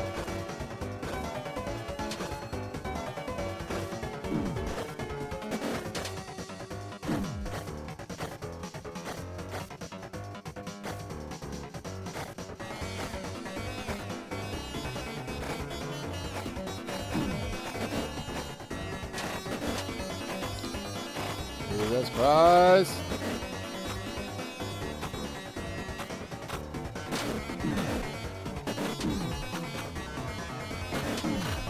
Oh, please, please, survive. There we go. Wow, again, perfect chemistry with that attack. Just perfect. Oh, I felt it. I felt sparks flying. Me too. Except for that lamp. Yes, that was really weird. Yeah, I didn't like that. It did make the attack stronger. It did. But it was weird. We didn't like it. I think... What? It was bad. Yeah, probably. What? Battle's over. Rules, get out of here. Go away, rules. An amazing battle. As promised, here's your reward. You received Exec Buffet. I'm Love Master. Don't ask me about loves. Ask? Alright, love is when two people fight in a dojo together. Did I get that right?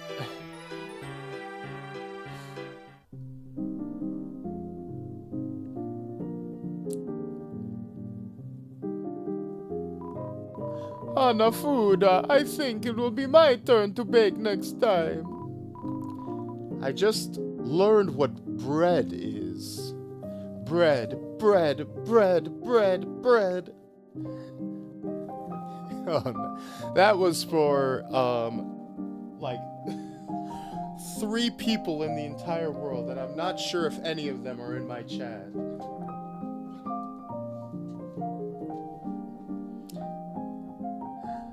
My favorite garbage man doing his thing.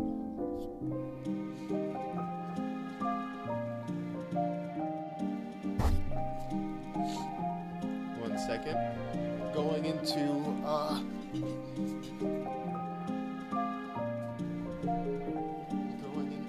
vert horizontal mode real quick. Gotta get my, back a little more comfy.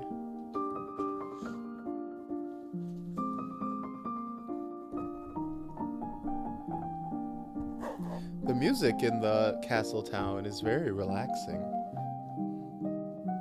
Hey, Snowy, how's it hanging? Don't you dare throw that out. There we go, we had at least one person. Fuse items. The twin ribbons. You'll have to put your hair into pigtails. Haha, let's feel my technique.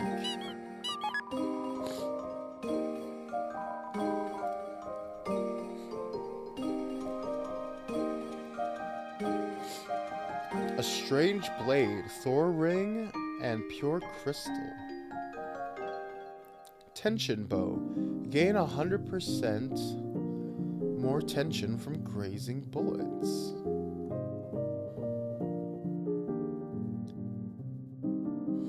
We need a Thor ring and a pure crystal.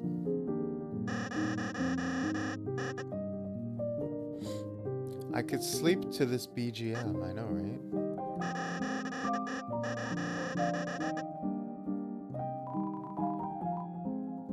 Fix us. Your body is a weapon too. You must take care of it from time to time. Haha, let's feel my technique. Ugh. Somehow, everyone's HP was restored. Man, I could use that right now. Someone just needs to pound me back into shape. Well, well, don't you feel better after a nice massage? Haha.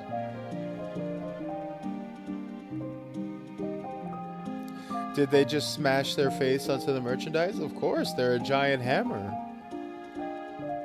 What else would they use? Hello, boss. Welcome to TV Studio. Here you can play various mini-games. They have no effect on anything. Just enjoy yourself and relax.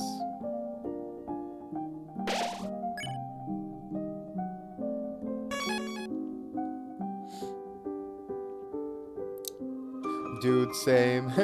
Blunt force realignment. I always wanted, now, in kayfabe, my spine is amazing because I'm always hanging upside down and I get that nice decompression effect. You know, it's like using an inversion table. But, shoot, I've always wanted to try an inversion table. The idea of like hanging upside down and like letting it like pull your spine down and like decompress it always seemed like it would actually feel pretty good and like work pretty nicely. But I've always been one, never had the money for it, and two, I've always been afraid that I would like get on, flip backwards, and then immediately just like smash the damn thing and go flying and like pile drive myself. God, gravity is a hell of an enemy. I've never used one, but my sis did and she loved it. Damn. Freaking. See, one of the problems is when my little sister was like a little kid, like a little toddler, whenever we went to like amusement parks or like festivals or stuff like that, I would carry her around on my shoulders. Like I would fly her around because her little bat wings weren't strong enough to carry her with the rest of us. So I would let her ride around on my shoulders. And very sweet, very cute, very idyllic family memories, right? The only problem is, I kept doing that until she was like maybe 5-6 years old. And as she got bigger and bigger, I suspect that she was like, I think that might have compressed my spine slightly. Just from the weight pushing down on my shoulders as she got bigger and bigger. Obviously, I'm not a doctor. I can't say that for certain, but...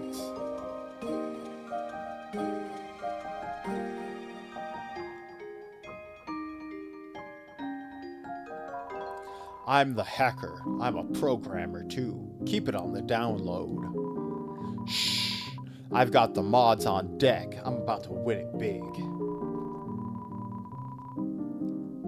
Just maybe a bit, but I'm guilty of the same. The rubble on the ground seems to be dusted and polished. Someone around here really cares about the details.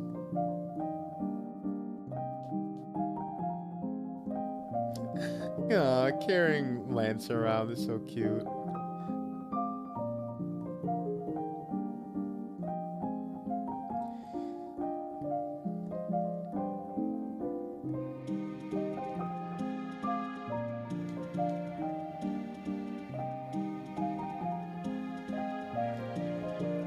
So we went in there, we went here, this isn't anything.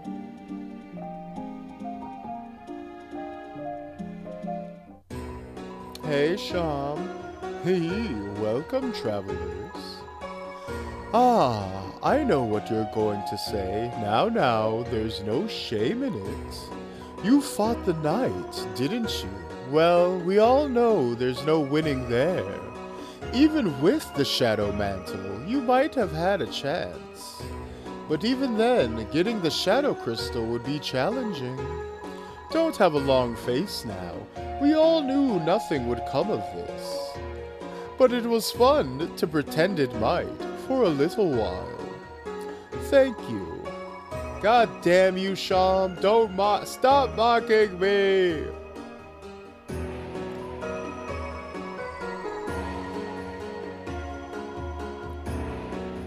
Alright, we went through your other stuff.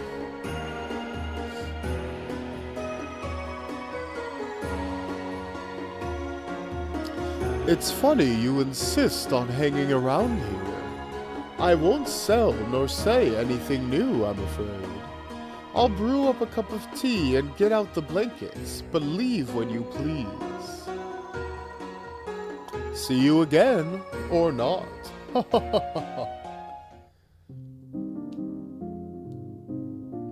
Dude is just egging on a rematch. I know. He's a little bastard, ain't he?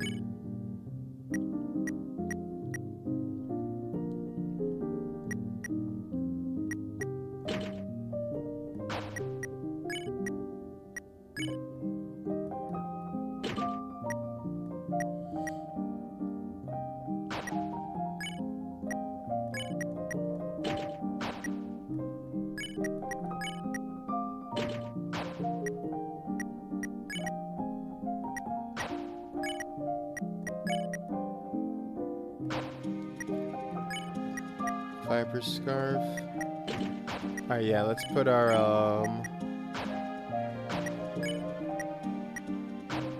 yeah, since we don't need our, boss fight build on.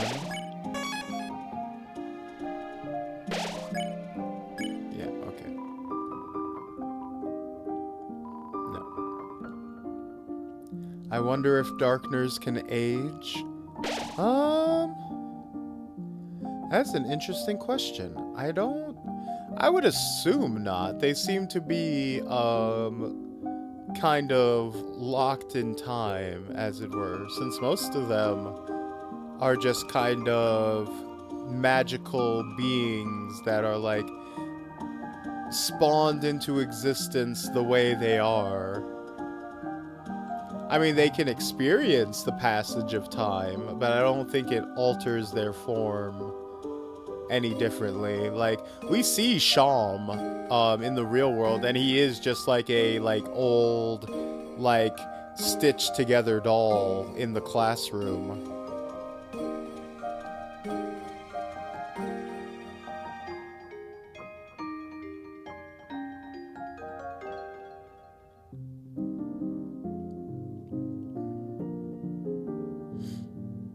Let's see if any of the main bosses have unique dialogue on this route. Hey, King. Don't cry, Papa. This jokester will make your belly laugh like jelly. A new court jester, eh? Let us see it. Hey, Kingy Doodle, it's me, the new funny Mr. Antenna. I can do dances, prances, practical jokes, clean your son's ears.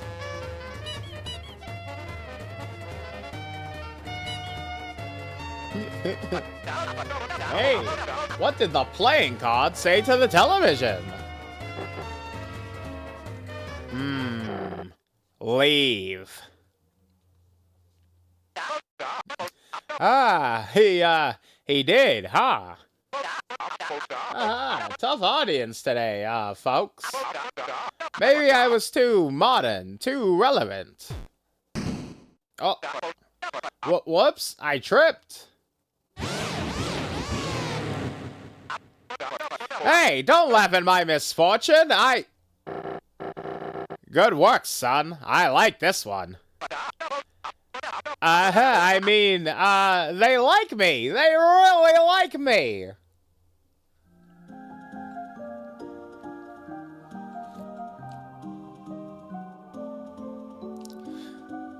So they're probably virtually immortal. That probably explains why some of them seem to know so much. Exactly.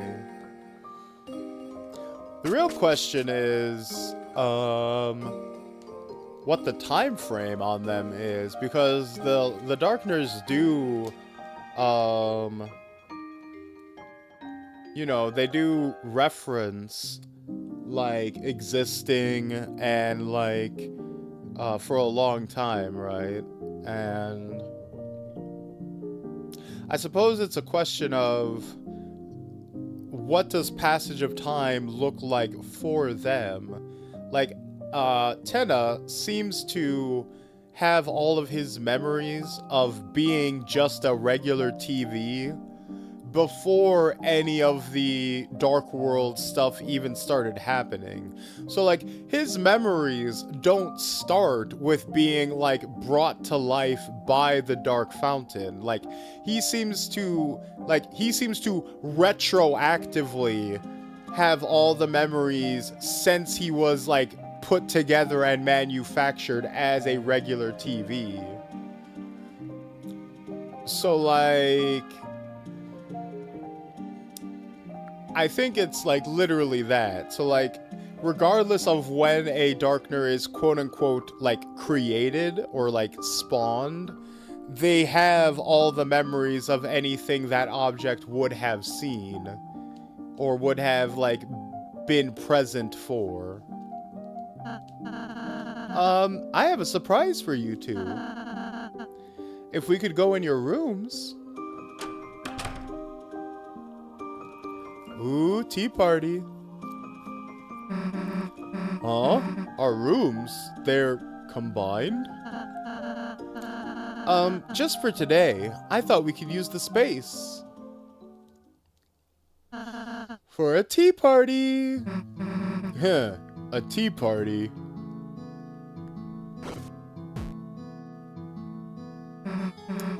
Hit me, I guess.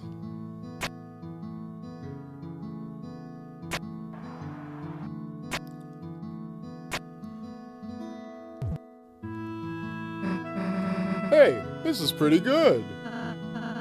Thanks, I got help from Swatch. Chris, would you like any? 2 lumps, please. There. And here's the tea.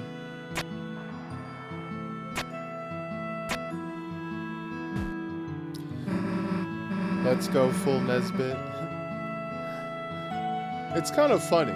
I always thought tea parties were for wimps.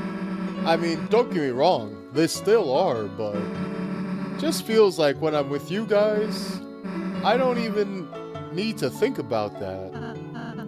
Aw, Susie. Guess your stupid attitude's been rubbing off on me. Like, I don't want to say I've been getting soft, but... Oh god, no. Not the hiccups. I just always had to be tough, you know? Now it just feels like I have options. Aw, Susie.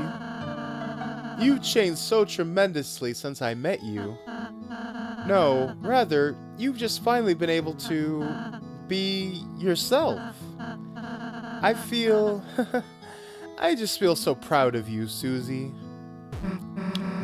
Hey, you've changed too, dude.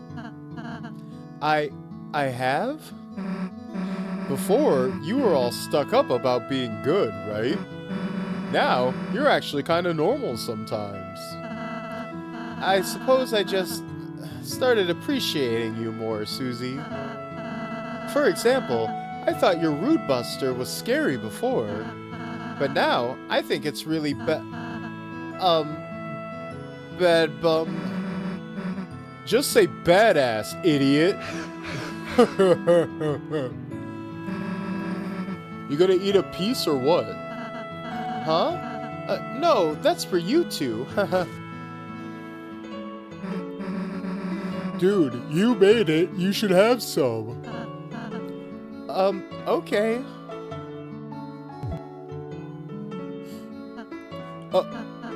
Oh, this is really yummy.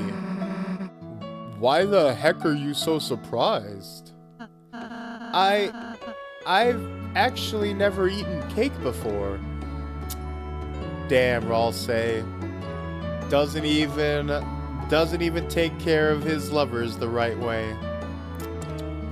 Everyone knows a real gangsta, only real gangstas eat cake. Since I was making it for you two after all.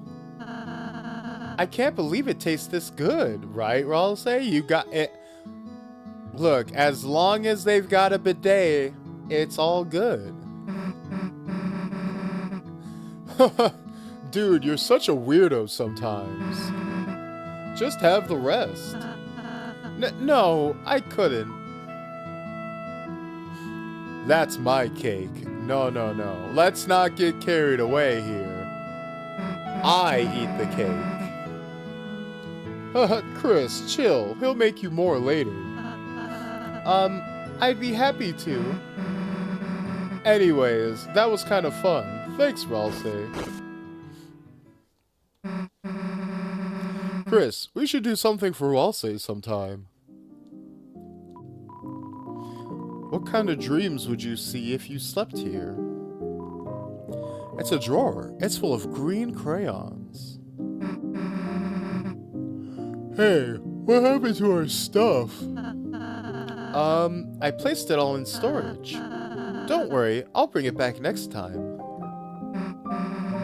Nice, still got my rock and roll outfit.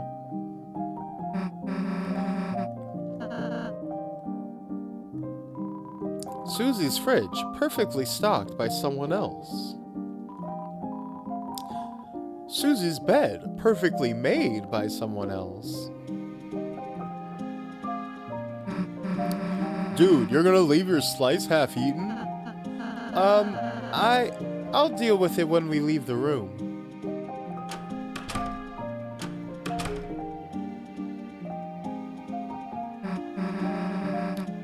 Hey, your cake slice is full again. I didn't want to eat half-eaten food around. So you what, regenerated it? Good bit.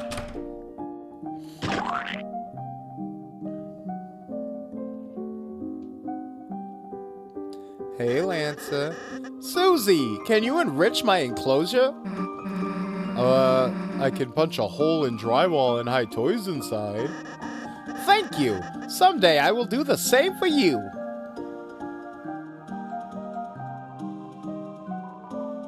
Psst, it's me, the hacker. I'm gathering gween-gweens for a secret life hack. I get a terrarium for your computer, and you can touch grass as you game. Oh, smart. Unfortunately, my computer is far too far away from my bed to do that. Oh no! I didn't recruit enough people, so Queen's room is empty.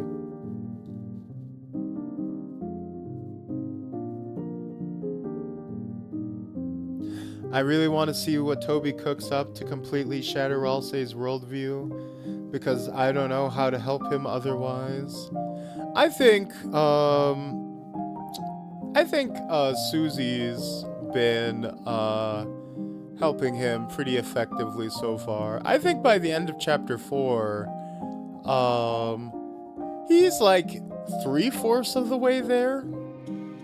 I think it's more just whatever's in that prophecy is kind of the linchpin of things being like really sad, or like being that last big emotional block. Well, hello, Chris Deltarune. Are you sure? Well, I'm not sure about anything really, but you know, we're making our way. I mean, by the end of chapter 4, Ralsei is talking about how he's starting to embrace having his own emotions and wants and desires and whatnot, which is a massive leap forward of even just the beginning of chapter 4. So, I mean, that's already chipping away. So I would say that's actually quite significant, yes.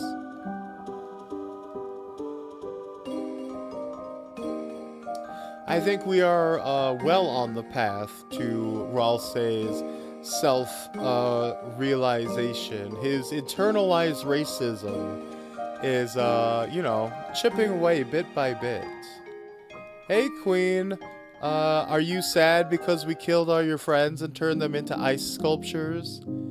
I mean, they did look really pretty, right? Right? I mean, if you go back to your dark world, it's a beautiful frozen visage, right? Right? I mean, isn't art about suffering, right? Right? Come on, Queen, come on. Queen, don't look like that. Queen, come on. Queen, come on. Right? Oh, Chris, how are your adventures going? You didn't happen to recruit any cyber guys, did you? Maybe even a smart coffee machine? Haha. No? Well, at least say hi to Noel for me. Haha. Chris, do you have any games on your phone? I mean to turn into Darkners, haha. Chris, I will give you 40 net coins to let me befriend Flapping Bird. Oh, that's so sad.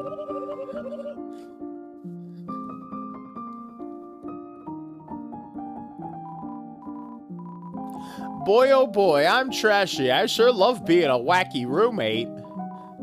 I wish. Lately, I'm the only one that picks up and puts trash in their body. I wish my roommate was a little more like me. A giant bouncy trash can, but with big red lips and eyelashes like a girl. We need a Mrs. Trashy. Yeah, sorry about, you know, killing everyone you've ever known and loved, Queen, but, Noelle had to get stronger.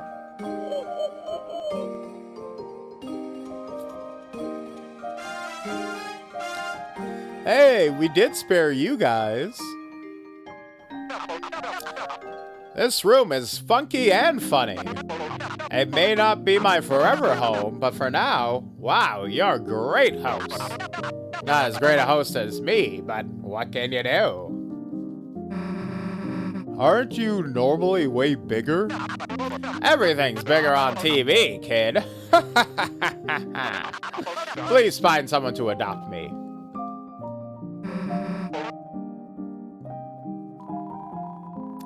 The TV guys shall to notice my brilliance any day now.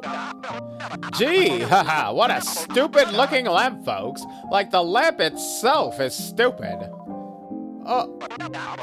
It also has a small ass. What did you sayeth about moi?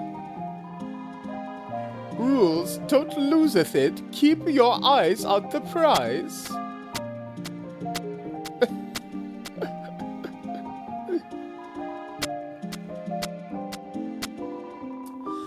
My hot-burning meteoric hunk, I feel so on fire with you. Almost as hot as the lampshade when it caresses my hair. I don't know how I felt about that. I want to forget it, I think. My sweet frozen sundae, our relationship has never been more solid. Except, I think, the lamp put its hand on mine. And it made me feel funny, but we will ignore that, for love. My love for you shines brighter than any lamp. And it only touches your hand with permission, haha. Lampshade or not, something about that lamp is really shady. I think I saw it walking between rooms, repeatedly.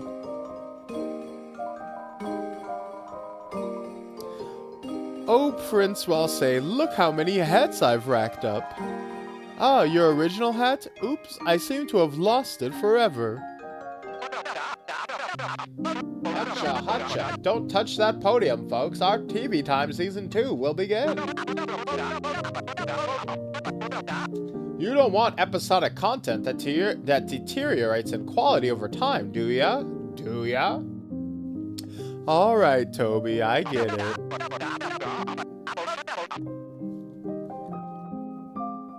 I'm starting to get a feeling that not all these characters survived my choice.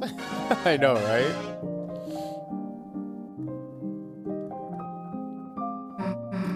Hey, what's that room over there? Your room? Sorry, it's still really dusty and dirty, so what? So you can't, go inside until I clean it. Come on, what are you hiding that's so embarrassing? Last one there's a fresh egg. Susie, wait!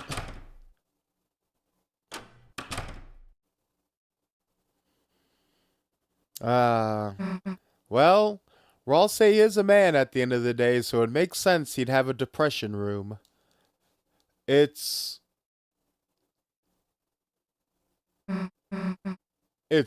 empty? Men's living spaces be like...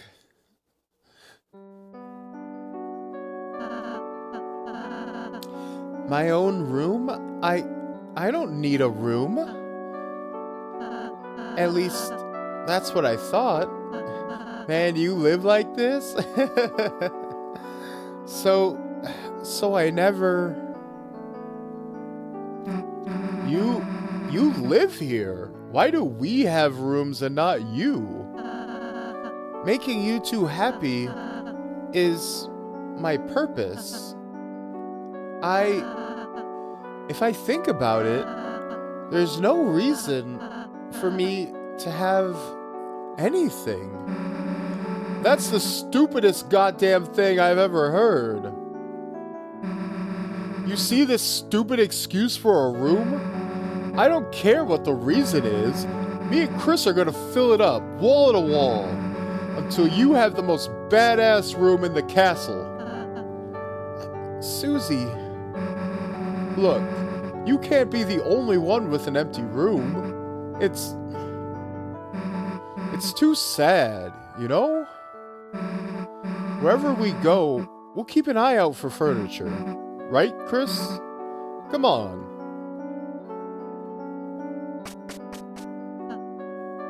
We should get Queen Tenna and a bed and it would be complete. I'll get you some stuff, you smug goat. Exactly. Chris, Susie is so nice. It makes my heart hurt. I don't really have any hobbies or interests. Baking, sewing, singing, those are all just things I thought to do for you two. But recently, I'm starting to feel like I'm developing my own opinions, my own likes, my own dislikes, my own desires, my own fears. Please, tell me, should a Darkner be feeling like this? Of course not, Ralsei. You live to serve, remember? Did you say, of course? You covered up your mouth, yawning there. You're nodding, that means, yes, doesn't it? I'm sorry, Chris. I was being...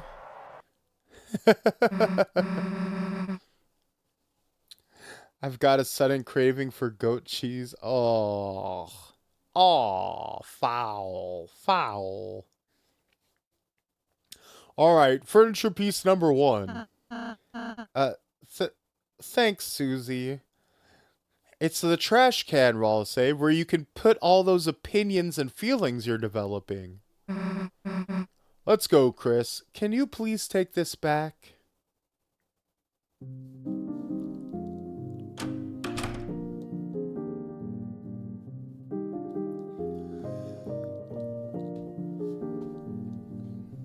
Alright, time to head out and, shit. Let's get this party started right. Hey, Chris, let's make Ralsei a cake next time. Just help me find the ignition on this thing.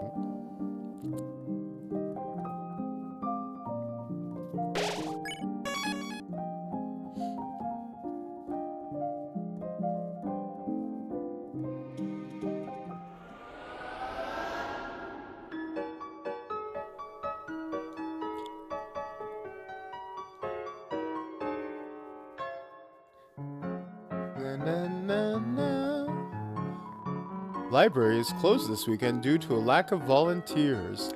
Oh no.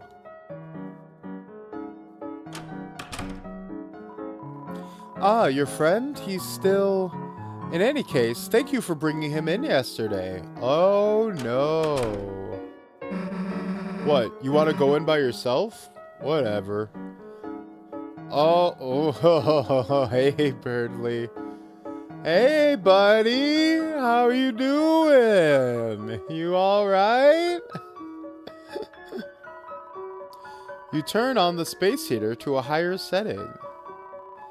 He's breathing slowly. Might be your imagination, but he seems cold. Heat him up. You change the hot water bottle on his head.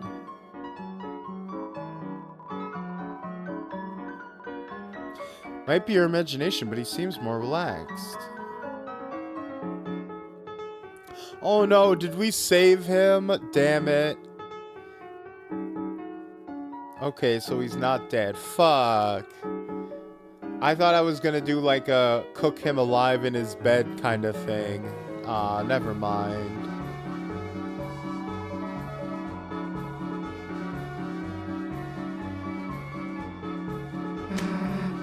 Birdley's in there, right? Heh, don't give me bird flu or whatever he has. So no death for him? It would seem not. It seems we just put him in a, like, coma. An ice coma of sorts. Yeah, it seems that, dying in the Dark World, didn't kill him outright. It did fuck him up pretty good. Or not, who knows? Maybe he won't ever wake up. He's, at the very minimum, he's in a catatonic state. Chris, hey, that service was pretty long, wasn't it? You wanna talk about something? Susie? Susemeister, nice seeing you at church today. Thanks. You, feeling any better? I'll get there. Church was a lot. Susie? What? You going to the festival tomorrow? Me? Yeah, I guess. If I have to. Noelle. She's not going with anyone. Her? Wow, what the heck? No way. Never expect that from her. Whoa, total left field. I mean, she's like top shelf. People might get psyched out. Top shelf? Yeah, anyway, man, sucks to be her. It'll be fine, sweetheart. Aww. That's right, festival's tomorrow. Told Noelle I'd go support her. Just gotta save up my strength. Then I'll be busting out of here, baby.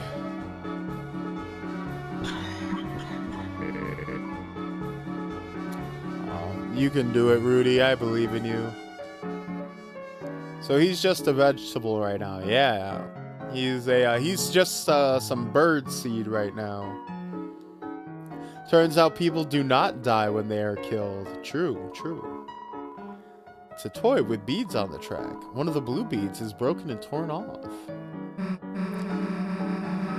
Chris, your mom was bragging about your piano playing. I almost thought you were serious for a sec. What's with that pissed off look?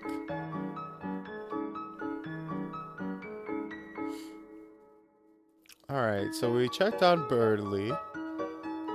I guess we can check on Sans, but I think that's probably gonna be it for changes.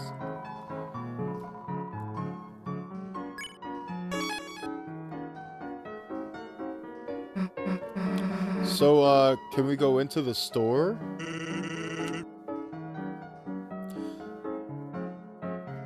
Sorry, kid. Check the sign.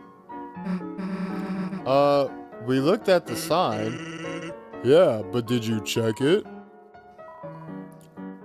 Open. Yeah, we checked the sign. It says open. Oh man, thanks for checking that. That's wrong. Then change your stupid sign. Alright, I'm on it. One change sign coming up. I don't see you changing your sign. Got it. Come back in a bit.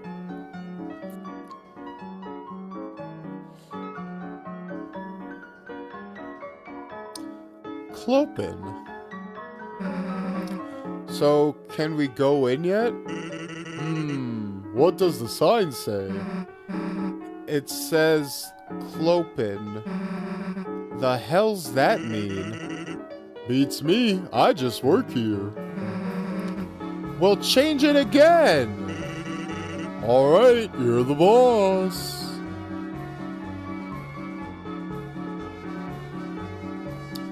Fate reference, I know, right? Oh god, it's just a skeleton. I'd laugh at Sans the first couple times, but after a week I'd be like Susie. I know, right? This is getting tedious, old man. What the heck does that sign mean? Seems to indicate some type of sans. So does it say the door's open or closed? Guess it just means there's a skeleton in front of the door. But the door's locked, right? It's closed? Locked? Nah, it's been unlocked this whole time. So it is open. Nah, no one's in there, but it's not closed. It's an in-between state, like clopin? Kinda makes you wish we had a sign for that. Chris, we're done with this guy. You know, I kind of hate,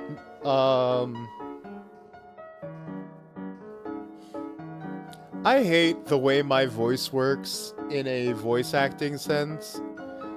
Because, like, I kind of have, like, a, somewhat decent Susie voice. But I can only do it if I'm voice acting Susie against another male character, against a male character. Because if I'm voice acting with a male character in the same scene, then I do the male voice. And then I have to transition and shift the Susie voice slightly upwards to something that's a bit, like, not super Patrick-y, but otherwise, like, but if Susie's not in a scene with a male character, then Susie ends up, like, naturally dropping down to, like, this super deep voice for whatever reason, and I just can't not do it. I don't know why. Like, the voice I was just doing for Susie in that voice with Sans, I would probably prefer to do that all the time for Susie, but I just can't conjure it up unless that normal voice is taken up, is, like, already slotted for someone else. I don't know what it is. It's very rough to keep straight. Like, it's easy for a scene with Sans because Sans is just Patrick's star. And I can't just do I can't do Sans and Susie the same way because they're too similar. So I have to, like, I have to take Sans and I have to take Susie and, like, pitch her up slightly. But then as soon as they're not in the same scene together, Susie just drops straight back down to where she normally is, which is, like, it's too deep. It is admittedly too deep, but that's just kind of where she ends up being. Yeah, it's just a trick of the brain.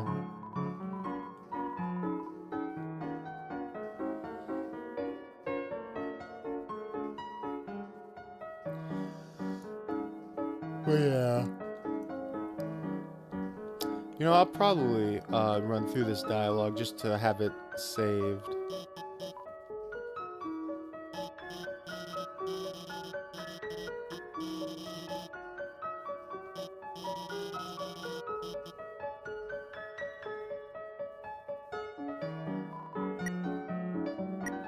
What? Ball of... Wait, what? You're dragging me into it. Stop. Oh my god, Chrissy, do you, like, want some... No, we're not doing this again. Call home?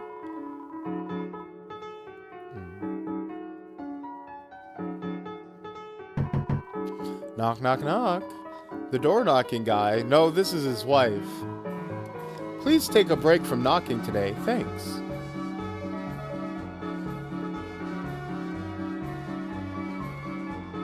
It's the perfect time to call an adult. I know, right?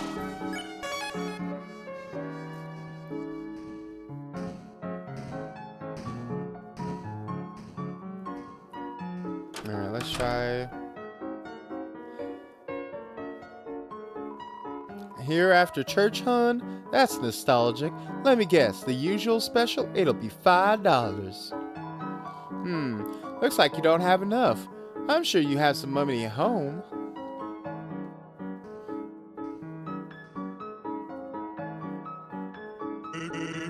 Hey, don't mind me, just fixing up this grill.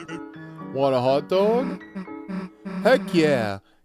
Wait, isn't that a cattail? Knock, knock, knock. What am I to do? This boredom, this ennui. You must have the wrong house. Now run along and play, darling. Offer to give your TV? What? You want to give me your TV? I don't understand. Is there some kind of catch? It's scuffed, old, and the colors are kind of messed up. But it's, really good. It's a really good TV. I see. Could you bring it on by? Yeah, of course. Wait a sec. Oh my, it's a handsome little thing, isn't it? What's the brand? I don't know, but his name is Tenna. Your TV has a name?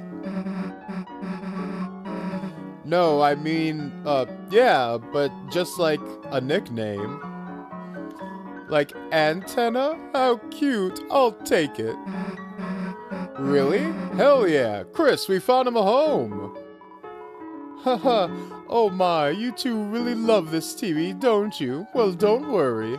I have the strange feeling Mr. Tenna and I are going to get along famously. Cool. Well, I'm putting it in your house now.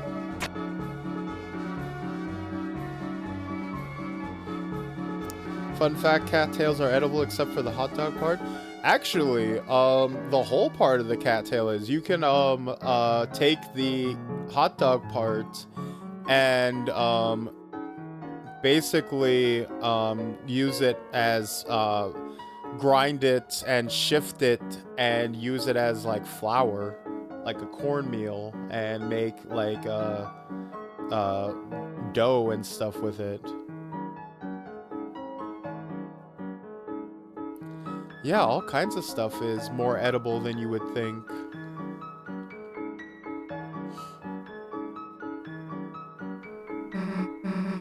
Hey Chris, watch this. Lake skip.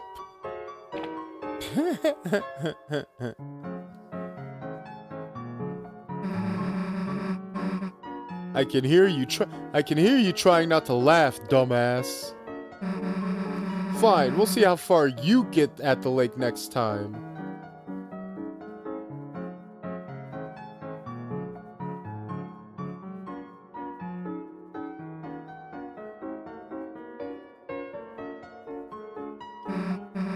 Alright, we made it. Now, where the hell's Noelle? Susie's still getting that singular stone skip. It's not a singular stone skip. It went straight in. It's not even one. She failed at skipping. You're giving her too much credit. I'm not giving her points for that. I'm not giving her points for sinking a stone in the water. Ugh. I'm gonna get hungry waiting around. Chris, got any snacks? That works, I guess. Susie, Chris, hi! Sorry, I'm late. I just had to... Yeah? Is that a rose? This? Oh, yeah, sorry.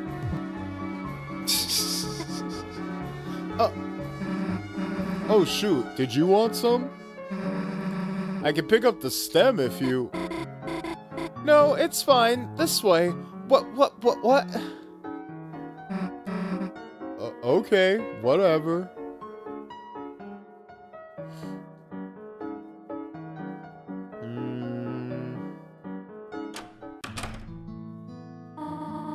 There you two are. I hope you have been... Where are your church clothes? You know, we just kinda... Chris, Susie is the guest. Make an excuse for her.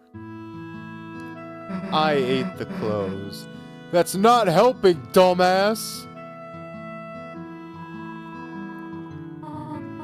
By the way, I am leaving for choir practice in a little while. If you need anything, just come by the church today. Okay, honey?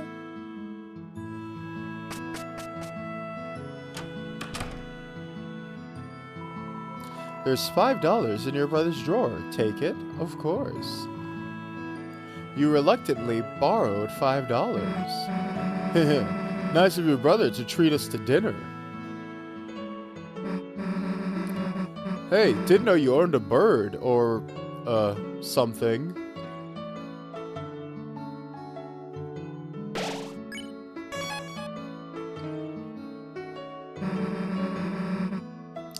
What the hell is this giant blood stain? Just use vinegar, dumbass. Vinegar and hot water cleans it up. Look, we don't have time to... Somehow, you and Susie made time to clean up the stain. Damn it, we're gonna be late. Damn it.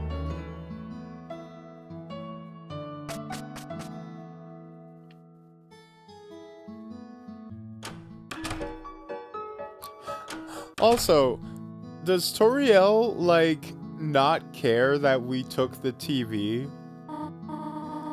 Chris, do not be a bad influence on Susie. You can feel a pressure gradient from the absence of entertainment.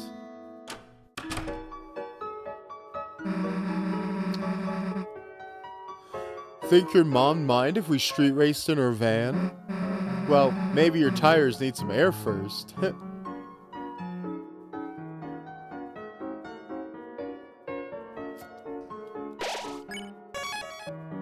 So let's run through this diner scene real quick, just in case it's important to have it on our file.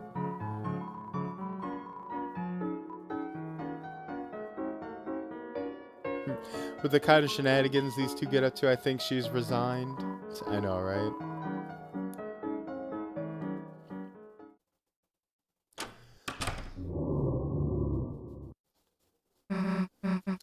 The diner, huh? Haven't eaten here since your mom took me. I remember plowing into my food with a runny nose. Probably became every janitor's enemy after that. But it's funny. Even though I was only making a mess, her face looked so happy. Just sitting there, smiling, watching me. Kind of like you're doing now. Jeez. Chris, anyone tell you your family is goddamn weird?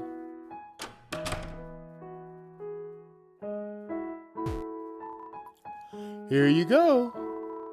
And here's a little something extra for your friend. Huh? If you need anything else, just holler.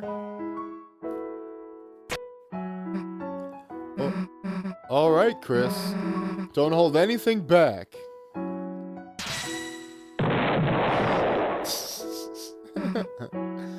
Whew. Want the last bite of my sundae? Oh, too slow. Haha. So, guess we should get going, huh? What are you doing, breathing on the window? Draw something. Is that me? Heh, not bad, you know. Here, let me draw something. It's you.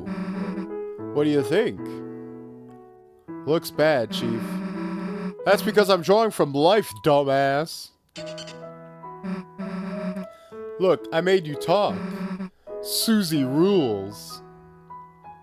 Make Susie drawing talk. What are you... I wouldn't say that. And then the rain fell down and... washed everything away. Heh. Write something in the corner. Huh? Are you writing something? Allows the TV to be stolen. What? Like she wakes up one day and oops, the TV's gone, and your kid just tells you it was sad and wanted a new family. Like, what do you even do? Tell them to bring the goddamn TV back. Get our shit back, you fucking asshole. You're grounded. Chris, I can never tell when you're messing around.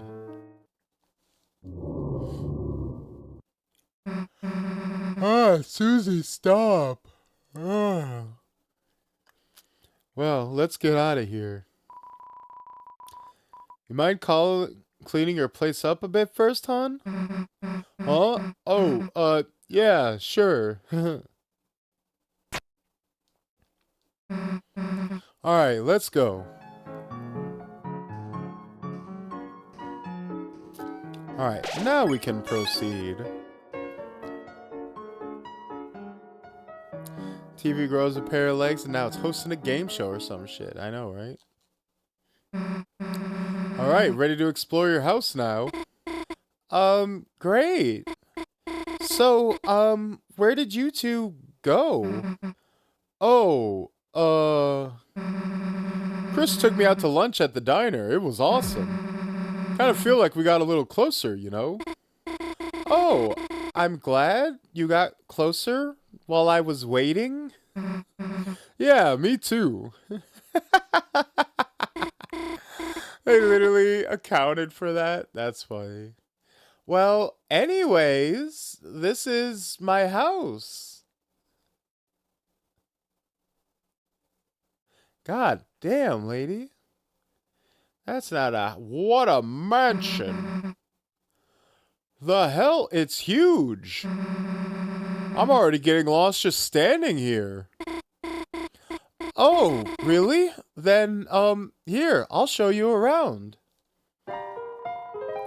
Noelle joined your study group.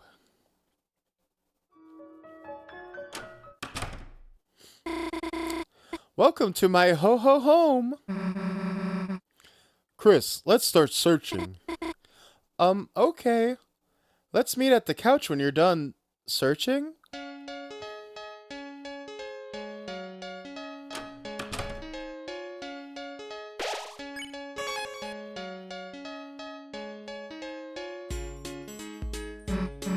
Whoa, you play piano? No, we just kinda, have one. It's a highly climbable looking tree.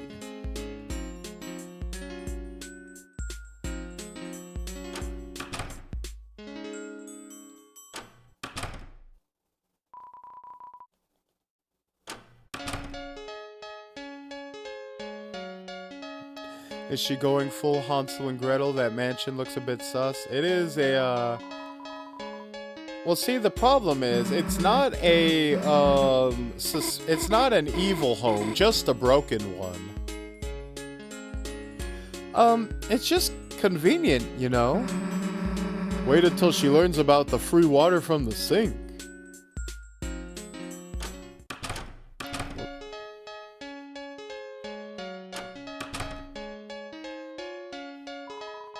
It's a state-of-the-art high-definition TV with old game consoles under it.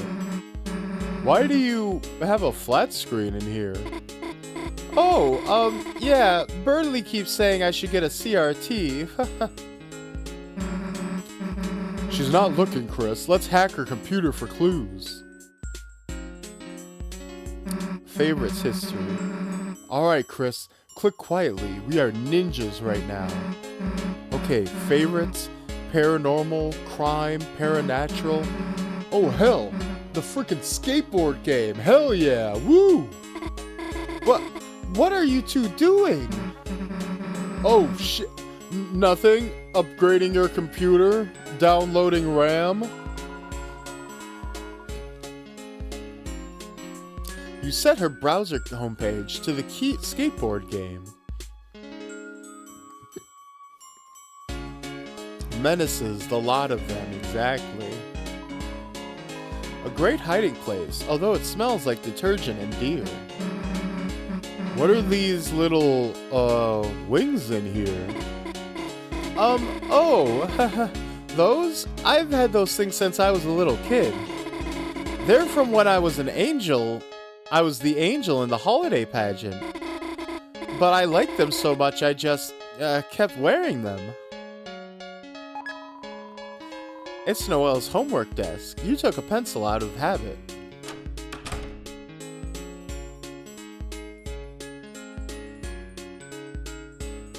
Alright. Let's, start the study session, shall we? Okay, should we, get started? Oh, yeah, sure. So, what are your projects about? Oh, well, sorry, phone call. I'll be just a sec. Hi, Mom, what's up? Oh yeah, this was a Birdly call in the first route.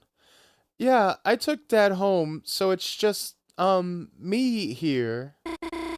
Huh? No problem. I can probably just cook something.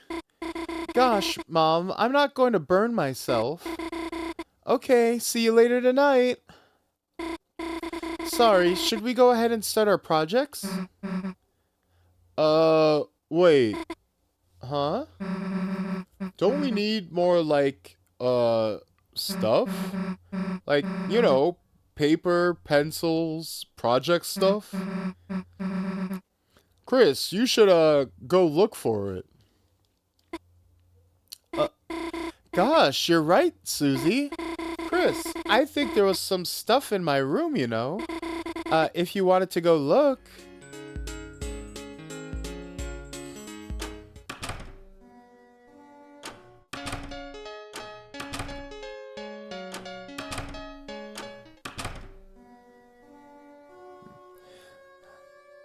Stop worrying, Mom. I'm not gonna burn myself. I'm just gonna fuck my new girlfriend. I mean, I'm just going to burn myself.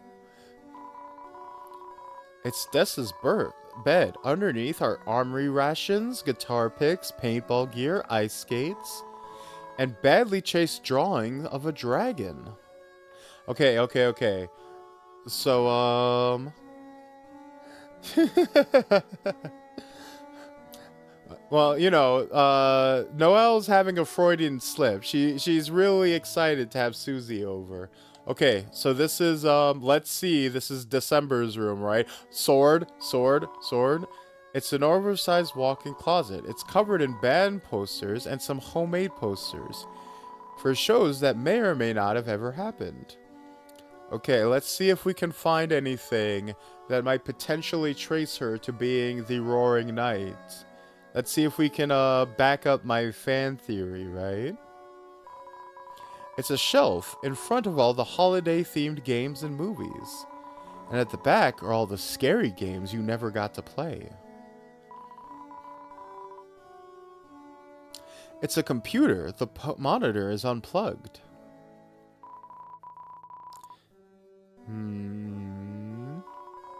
It's a CD player. Underneath are tons of punk rock CDs and one still sealed ska CD.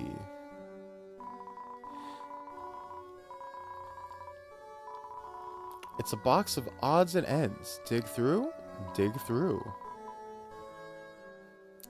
You dug through the box and found a couple of burnt lighters, rusted multi-tool knives, expired rations, walkie-talkies, loose binoculars, a pair of shoes fit for hooves, violent comic books, paintballs, a cracked hockey mask, frayed yarn and buttons, your brother's retainer, and old mint cans with unique leaves inside them. Ah, all the ideas that I've seen. Okay, so... dig through.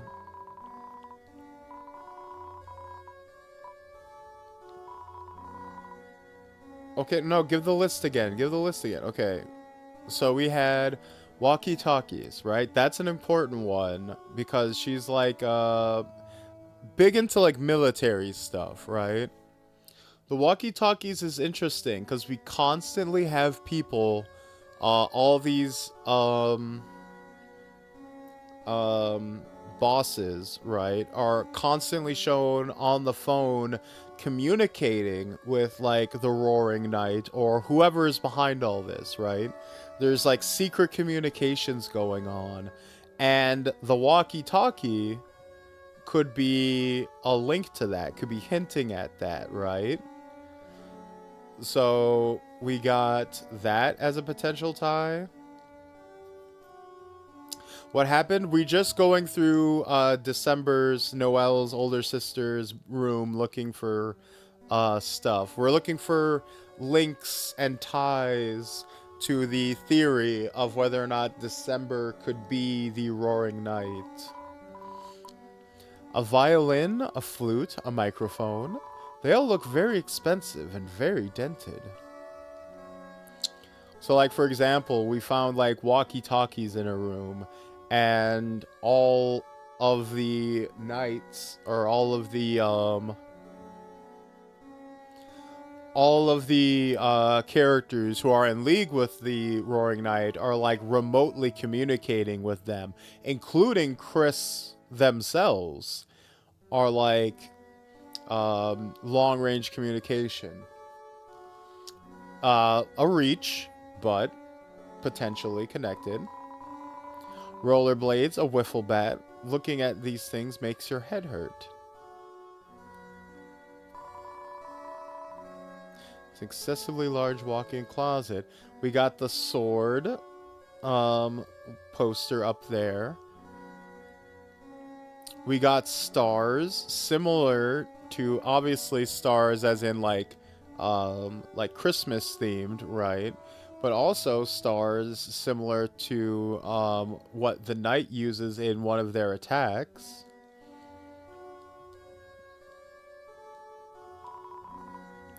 It's a red guitar. There's a code taped to the inside. It says shelter. Okay, literally December has the code to the shelter. Unless Carol went out of her way to hide it in December's room, which is possible, but you lean down to look inside the guitar, you know, so it's potentially Carol, like, using December's room to hide shit, or it could be December herself. You began to read the numbers in the passcode. 1, 2, 2.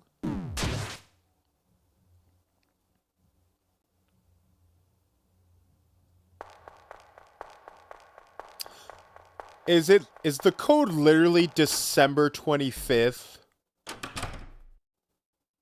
If it's a 4-digit code and it's 1225, I swear to fucking God.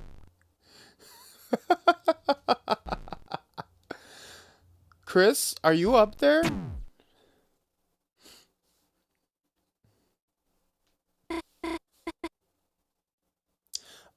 Chris, there's something I'd like to talk to you about. You know, just the two of us? If you don't mind, I mean. I'll be in my room, okay?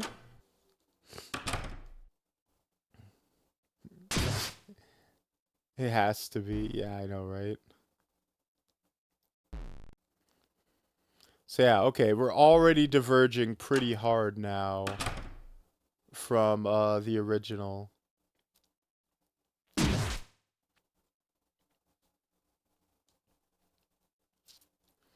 Because before, we had all the drama with Birdley calling and trying to hit on Noelle, and that being, like, the main drama point.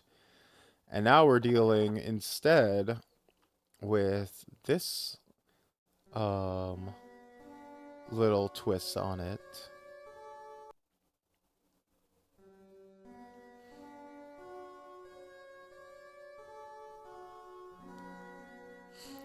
So So this is a similar sequence. Like, Chris did rip us out and throw us into the vent before, but the context around it is different. Oh. To be honest, I've kind of been waiting for a chance for us to be alone all day. There's something I want to talk to you about, Chris. I want to talk to you about last night. Oh, okay. We popping off? Last night, I couldn't sleep. Every time I closed my eyes, all I could see was snow. I was terrified, Chris. Terrified it was all real. I went out on the porch to breathe, and that's when I felt it. A hand on my shoulder. I froze. And then I heard your voice. Chris's voice. You said, "Sorry for being weird at the hospital, Noelle." You said it was all a stupid prank. You said Birdley was going to get better. Chris, your voice, your deadpan, mumbly voice, even if you sounded kind of weak and shaky, I don't know why, but it felt so long since I heard it. I even started sniffling. Oh no.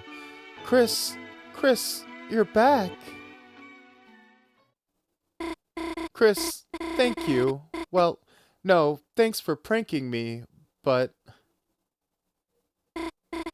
Chris, can I say something else? Proceed.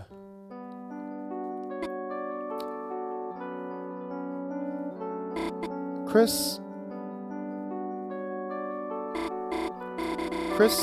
there was something else you did. Something else I have to ask you about. After you said all of that, you took my hand and pulled a thorn out of my finger.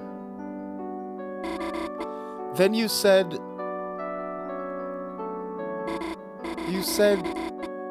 that when I saw you again, you said not to mention you did any of this, or...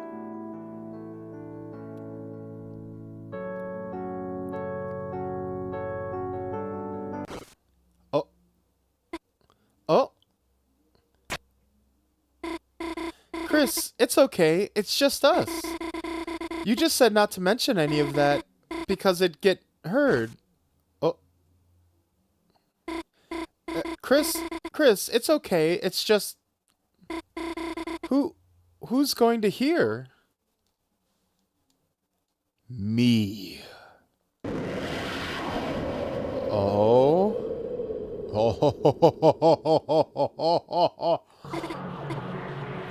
Chris? Chris? Your voice. It... Huh. Chris, that's another joke, right? That voice... How? The voice from my dream. Because it wasn't a dream.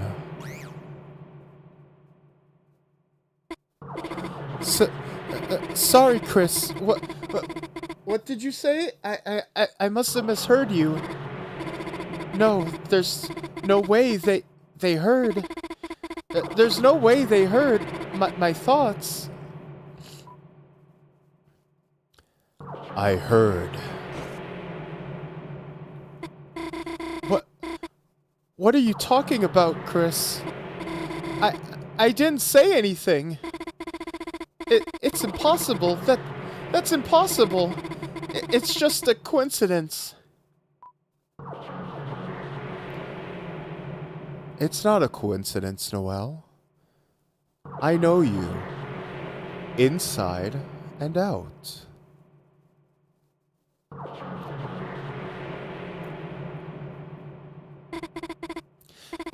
If you can hear me,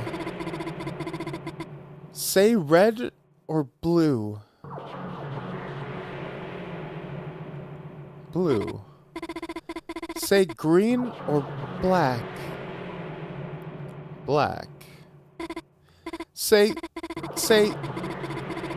it didn't happen. Say, it didn't snow.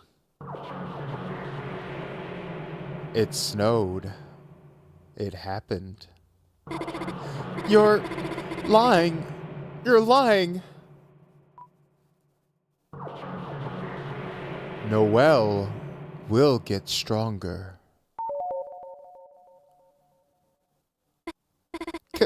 Chris? Chris, what did you say? Equip. Your ring, Noel. You always look so pretty with it on. Put it on.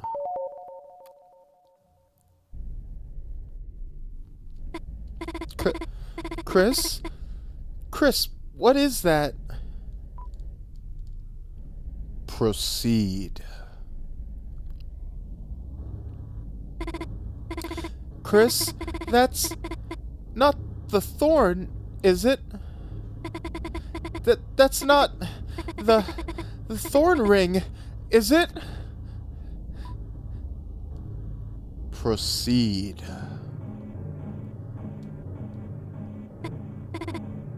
Chris, Chris, come on. You still. What about last night? What about? Didn't you want to protect me? Noel, I'm only gonna tell you this so many times. Proceed. What? Why can't I move? Why can't I look away? Noel, do something. Equip. Chris, I think I need. Gosh, I think I have.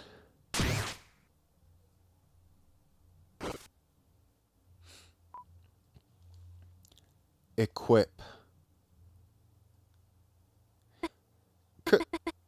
Chris?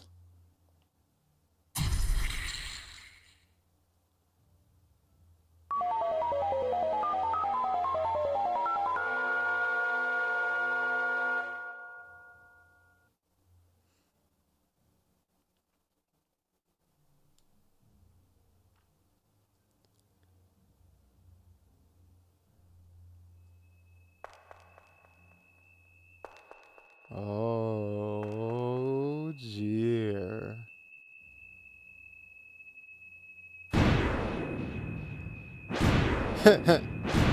You can kick and scream and throw as much of a tantrum as you want, Chris. It's too late.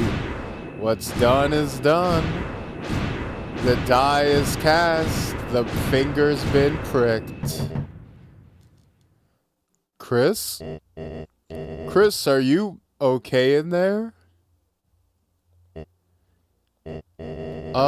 Just thought I'd let you know. Mayor Carroll is asking everyone to leave. And, I thought you looked a little down today. So, I made a special treat for you. Your friend and I will be waiting outside with you. Feel better, Chris.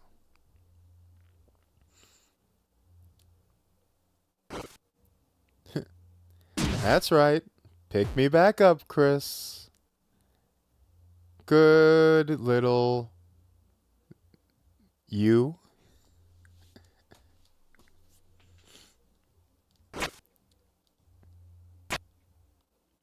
Yeah, they need me.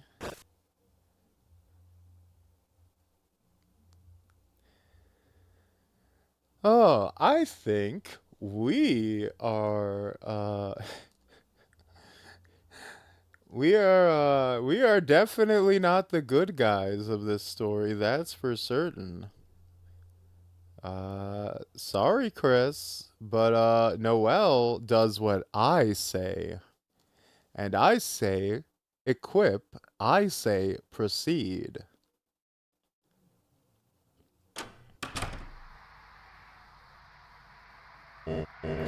Chris, how are you doing?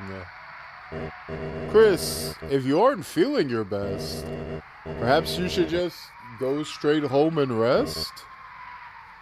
Here, I borrowed some sweets and made you a hot chocolate. It's your favorite marshmallows, melted candy bars, and a little pinch of cinnamon spice.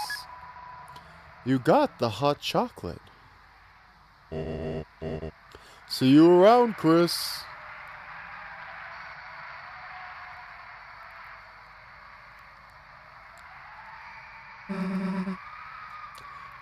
Guess we can go?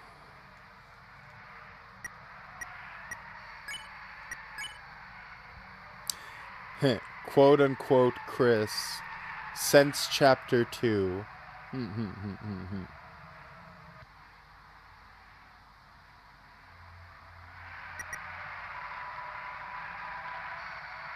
You checked your phone's contacts and recent dials, but everything has been deleted.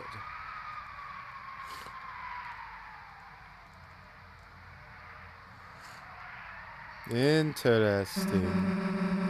So hey, while you were keeping Noelle busy, I looked inside that room next door.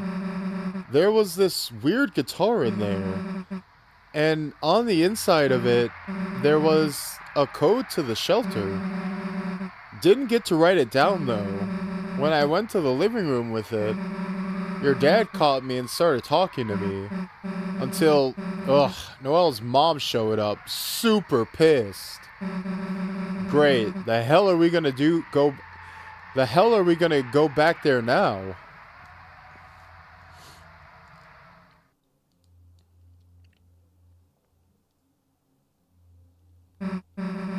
Well, the hell do we do now?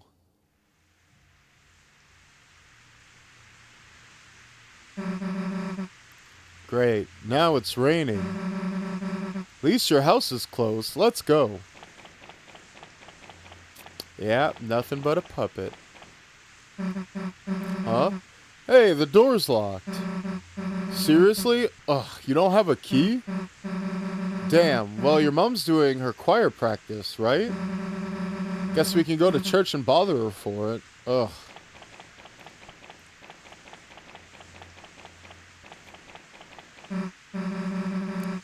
Damn, that whole thing was a disaster. And this is gonna sound dumb, but you know what else kinda bites? Didn't even get to hang out, really. All three of us, I mean. That was it. That was like, ow, ow, ow, ow. Oh, we got raided. Hello. Purse. Hi, thank you so much for the raid.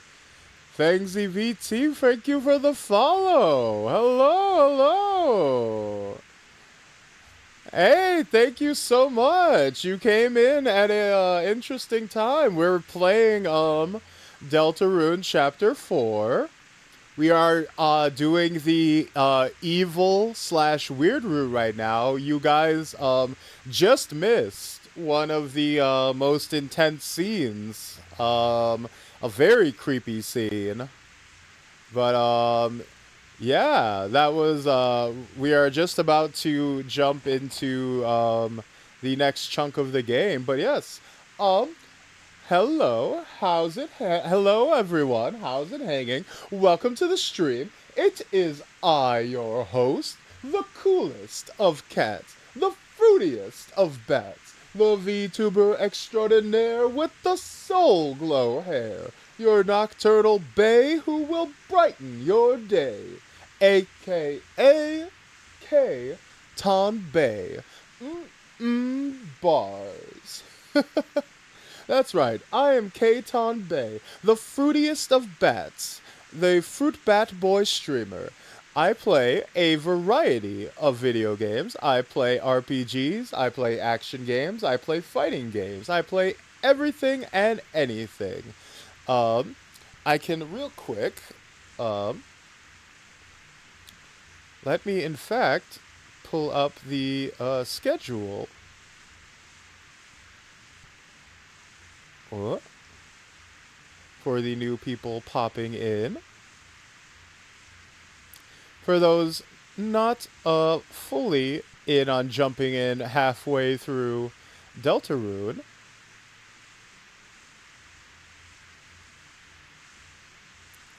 Chrono Trigger fucking hurts. You were just getting ready for just playing Chrono Trigger. Nice, a classic. I've never actually played it myself, but I am aware of it. I mean, who isn't? But yes, tonight we're playing.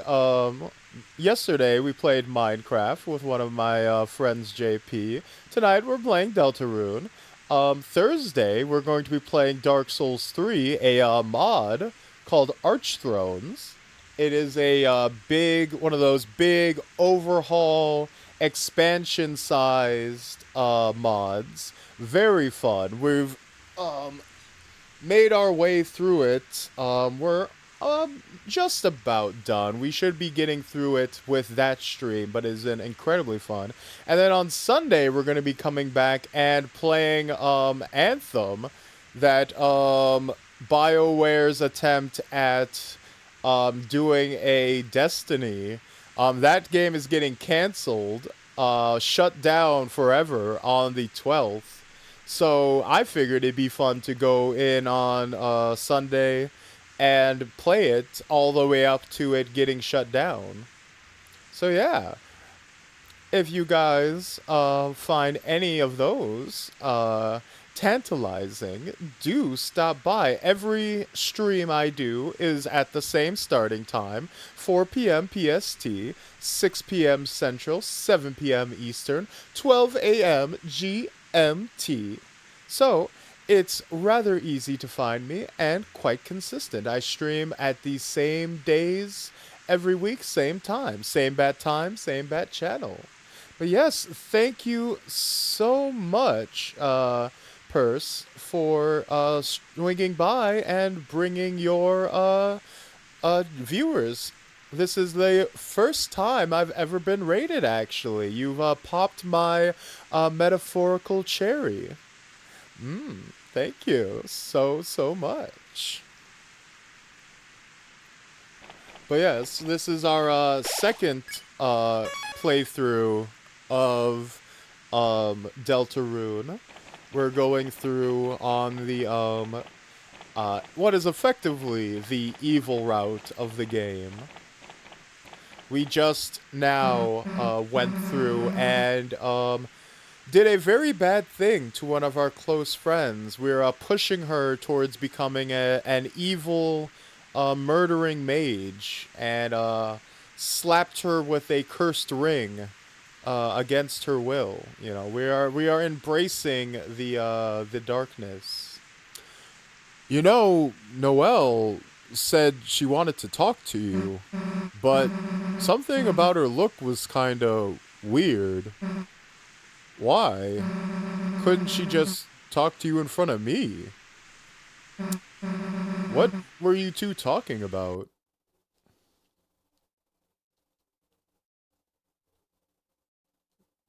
Huh.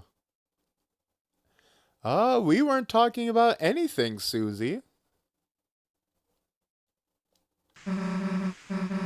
It wasn't about me, right? What? Fine, I won't bring it up again.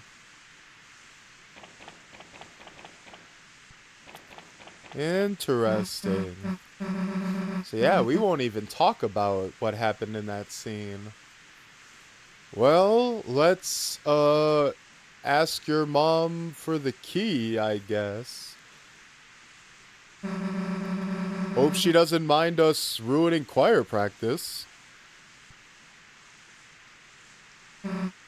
You'll, get her, right?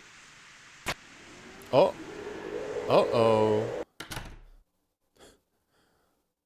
Looks like they're getting blacked in there. Chris. Hey, Chris. Don't think they're having choir practice. That goddamn knight. Making one right where everyone can see. Chris, let's think logically, right? There's no way they can get out of there without us seeing them. If we just wait here, we'd be able to catch them leaving, right? But we aren't logical. You're damn right we aren't. Hey, you think you can scare us? We'll show you who really rules the dark. Come on, Chris. Yeah, we're the masters who rule those damn darkners.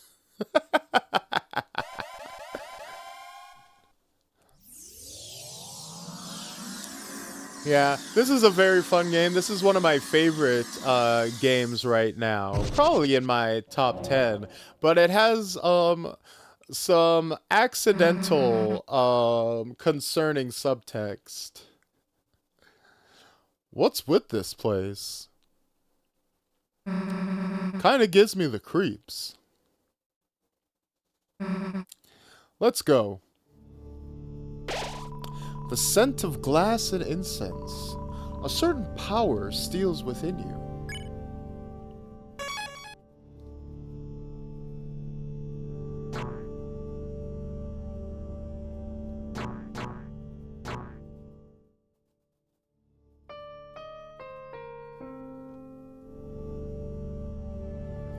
You know what they say, the Lightners always come out on top. You know, they are the superior race. Darkners simply born to serve.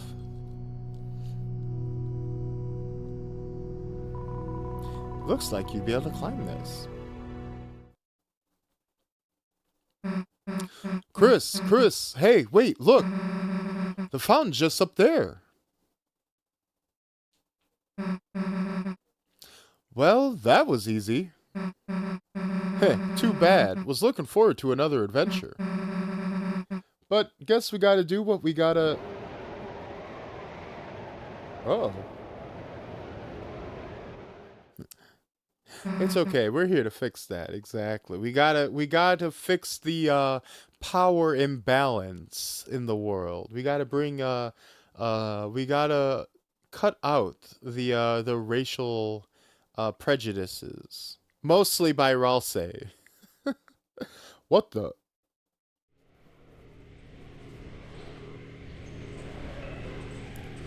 Well, hello to you, asshole. You! Ooh! You just got slapped down. Damn it. Chris, don't waste any time on me. I'll heal myself. This is our chance to get them. Go!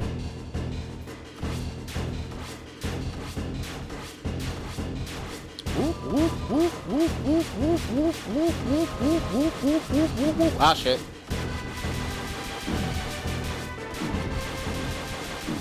Ow.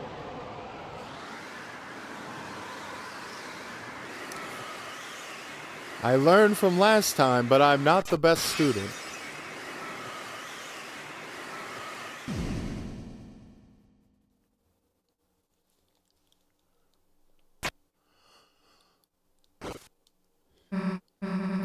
Damn it, what is it doing here? I guess it made the fountain, and now it's looking for someone else, too. Let's go. Ow. Chris? Chris, the glass, I didn't notice it. You're bleeding. Here, let me heal it.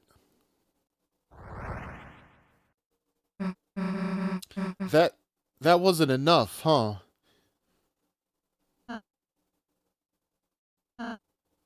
Oh, where is it? Hey, Ralsei! Susie?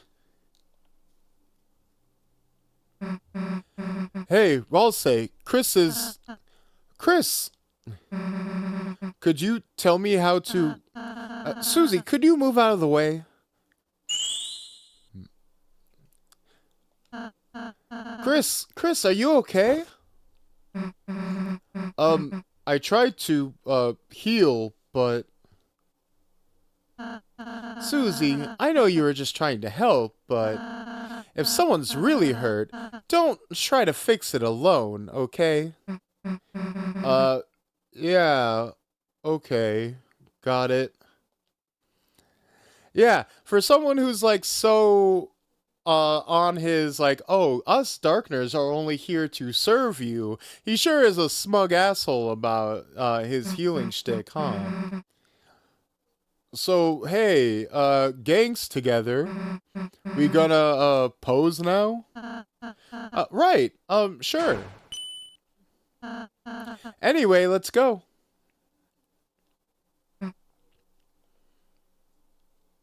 But of course, we know the real reason. He's being so pushy. The prophecy which whispers among the shadows.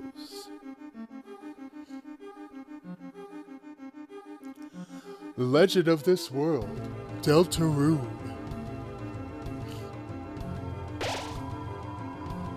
The glass tapestry rings above you. Strangely, no matter how you turn to look, its perspective never changes.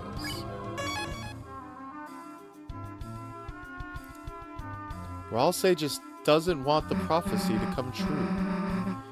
Hey, what are these word things? That's, the prophecy, Susie. A world basked in purest light. Beneath it grew eternal night. Bars.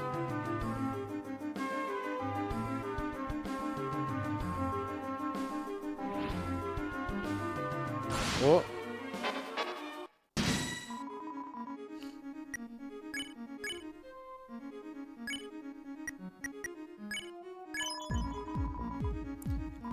Everyone encourage Guy to exercise. Oh Jesus, no. Oh fuck.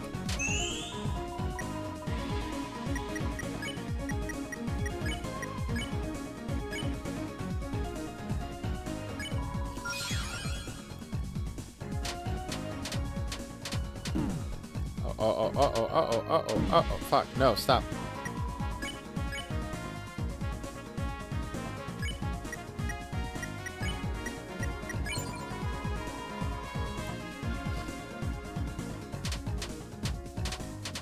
Okay, this attack is... Ah, fuck.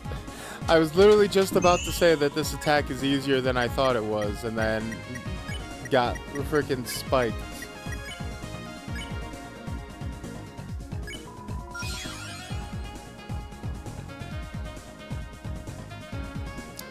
Fighting against fate is difficult. Maybe you can do it, traveler. By the way, Chris, a reminder that we can act independently, too. Just choose S action or R action from our magic menu in battle. Isn't this kind of different from the prophecy you told us? Yes, my version was more of a summary.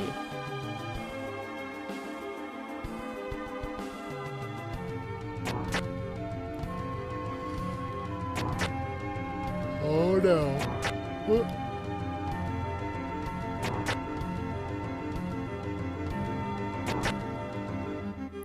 Jockington grows the beard. It's still so goofy that Jockington is on one of these fucking tapestries.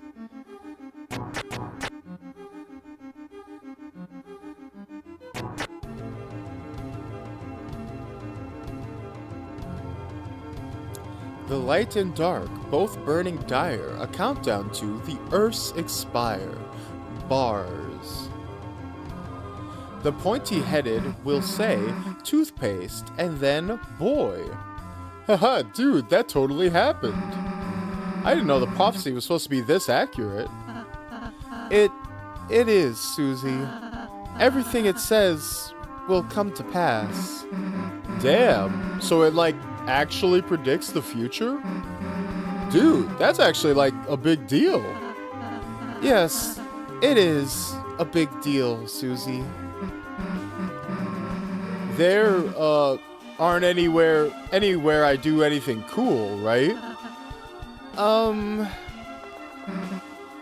Hey. Dude, did you see that? Someone's sneaking around. Chris, keep your guard up.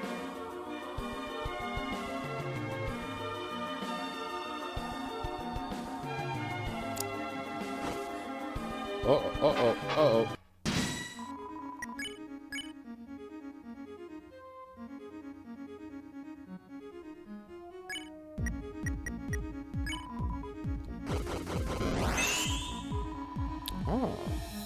Other enemies became tired. Oh, Jesus. No. Please. No. Oh, God.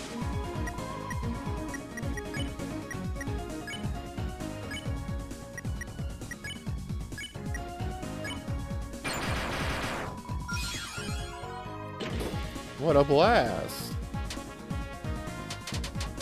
Oh. Let's go defend, and spare.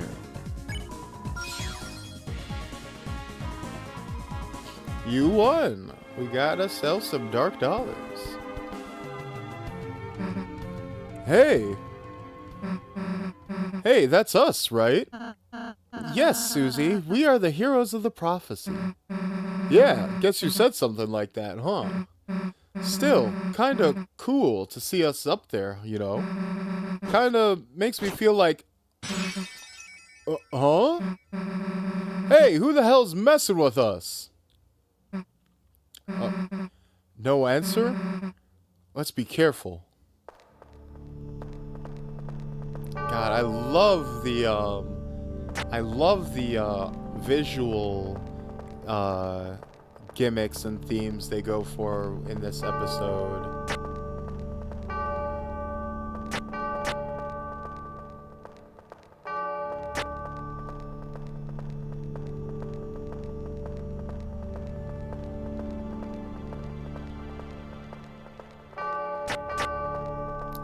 Hey, Gerson. What you doing, buddy?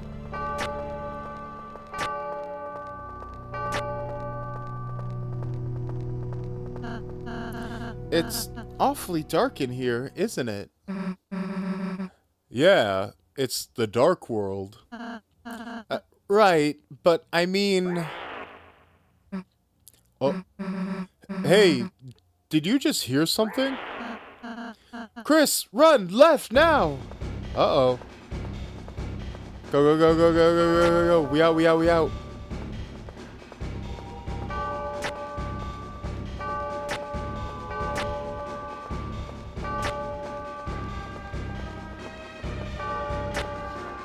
No!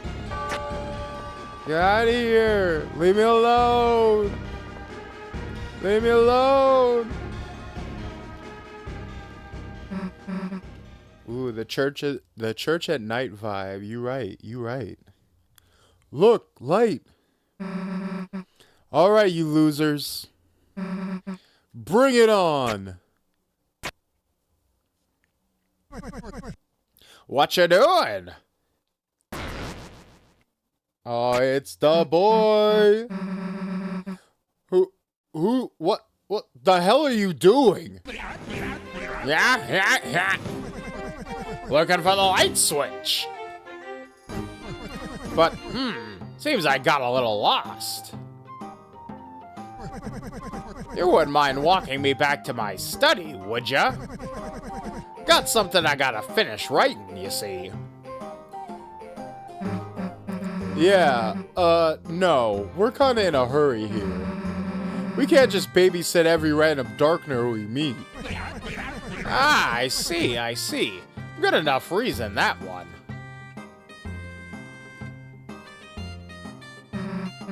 So anyway, we'll be... What's a darkener, anywho? You mean you don't... Chris, if this guy's not a darkener, then... things will get messy if he gets hurt. Fine, you can go with us. Just don't slow us down. Alright, alright. You got it, little missy. It's peak male role model. I mean, not just peak male role model, peak male performance. You may not like it, but this is what peak performance looks like. This is the ideal male body. Hey, if we're gonna have to watch you, can you walk any faster? Oh, of course, miss. Know what? You guys handle the old man. I'm gone. I should go follow her. Gee, guess I better catch up too.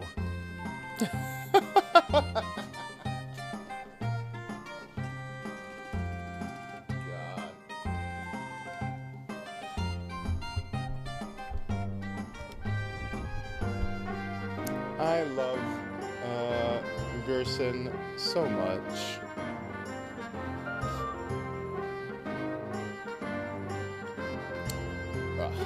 Shifting back to vertical mode.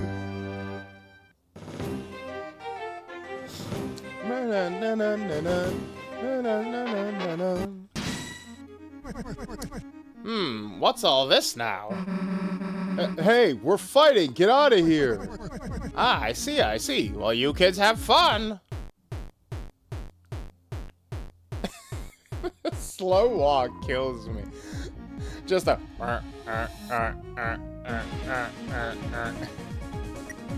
You're such a good character. I'm old.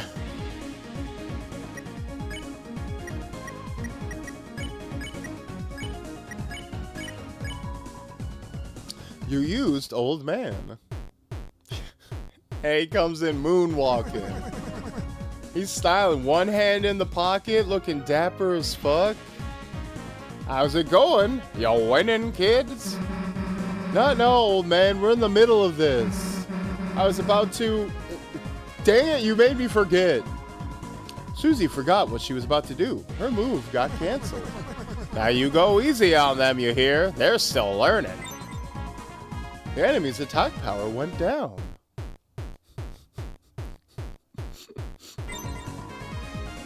I'll say shakes Balthazar. Glory member, sit back, relax.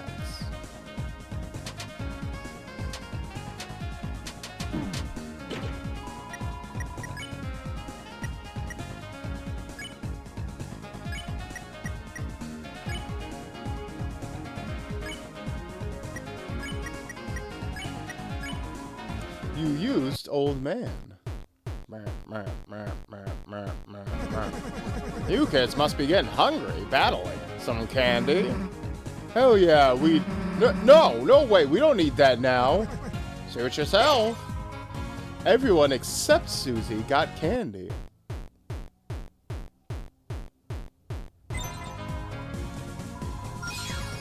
Well, I'll say spared Balthazar. Anyone, got any left? No.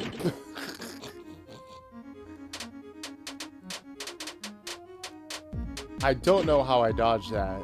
That seemed like that totally fucked me up.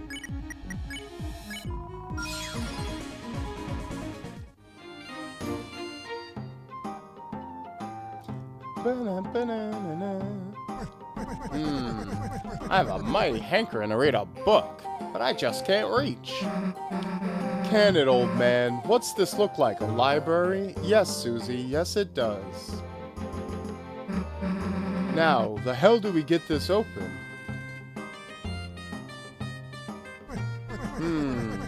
A mighty hankering to read a book, but I just can't reach. You investigated the climbable stool. Excuse me, miss. Would you mind helping me reach this book? Not now, dude. I'm solving the door. Well, I'll say, help him reach that thing. Of course. There's something you can stand on right here.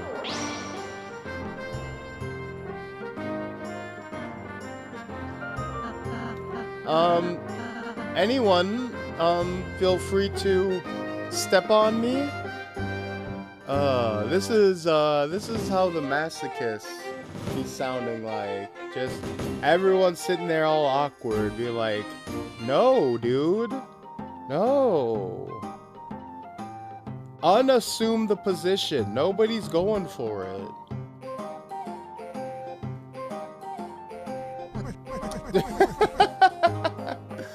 Miss, I think I still need your help. Alright, fine.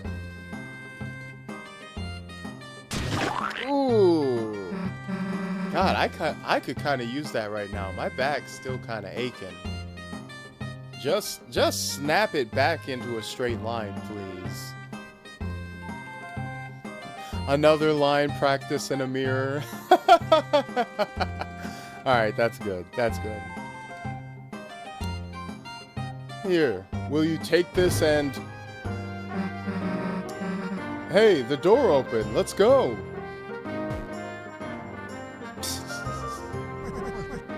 Much obliged.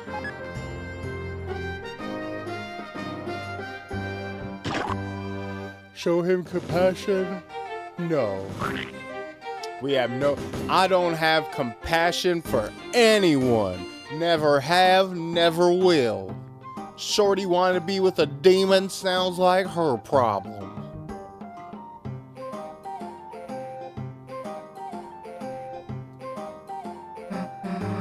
Hey, it's us again.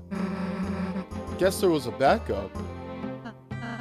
Even if it's broken, it always appears somewhere else. The prophecy can't be changed after all.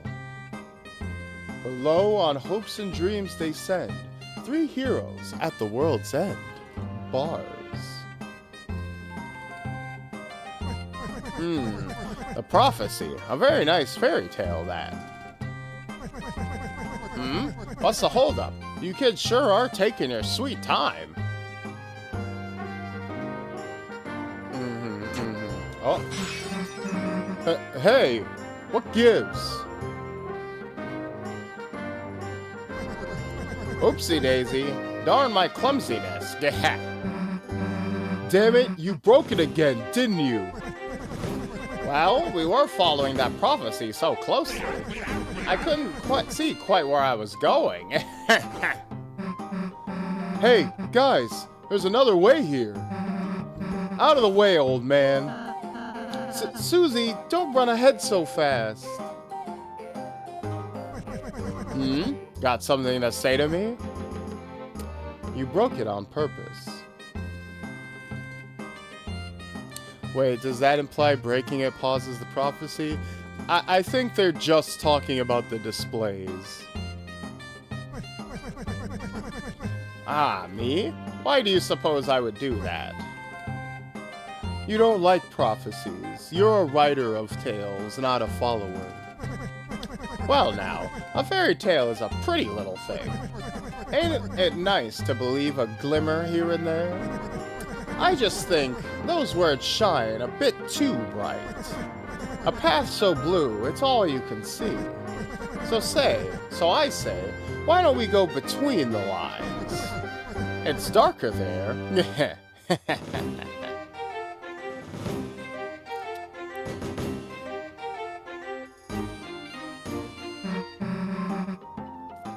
Damn, another stupid maze. Hey, old man, which way to your study?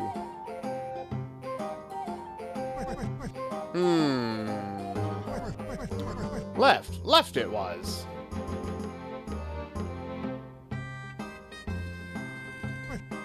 Could have sworn it was there. Let's try up. I I'm gonna be sworn if he can't figure this out.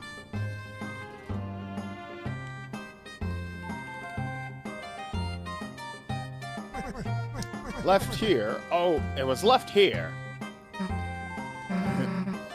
I'm going right.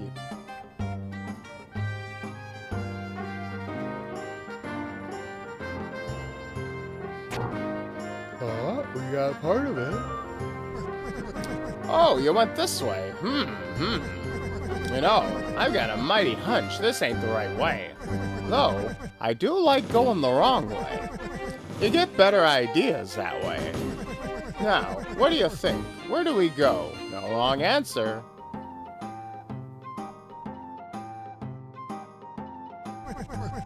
You're a good pal, ain't ya? Keeping an eye on your friend. You helping her stay out of trouble? No, we like increasing them out of trouble. Aha! Now there's some confidence. Everyone makes trouble when they're young. It's more alarming to me if someone doesn't. You three must have some terrific adventures.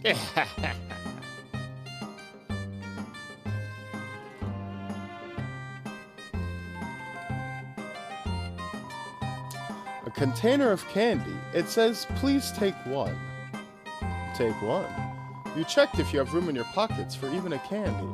This involved taking every item out of your pocket and looking at it. You don't have room. Also, you look like a nerd.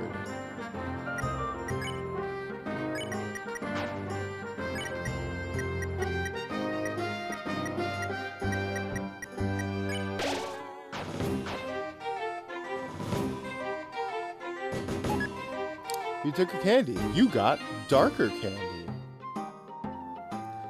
I'm keeping track of the old man's directions so far. Oh, okay. See if there's some kind of secret combination.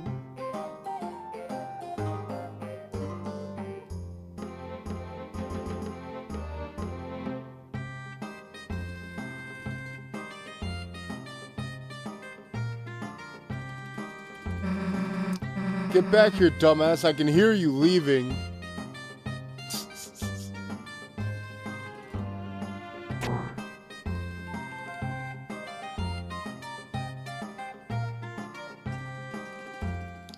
Up, up, oh, up, up, down, down, left, left, right, up.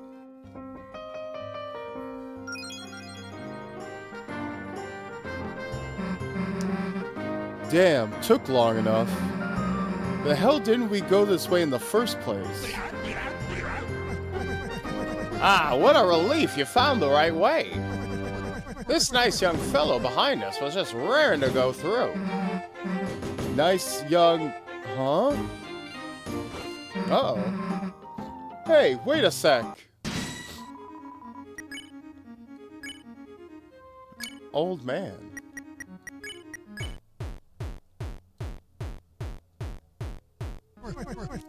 How's it going? Get out of here! These guys are tough. All right.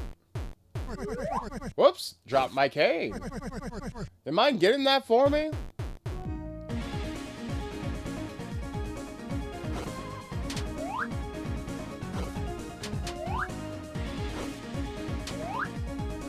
Whoop. Whoop.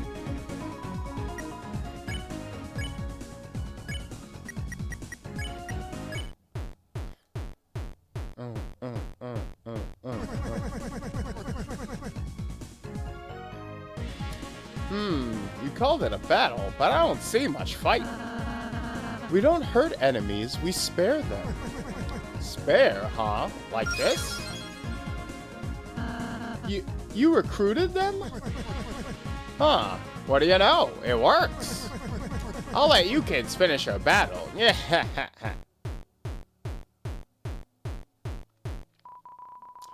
But the battle was already over.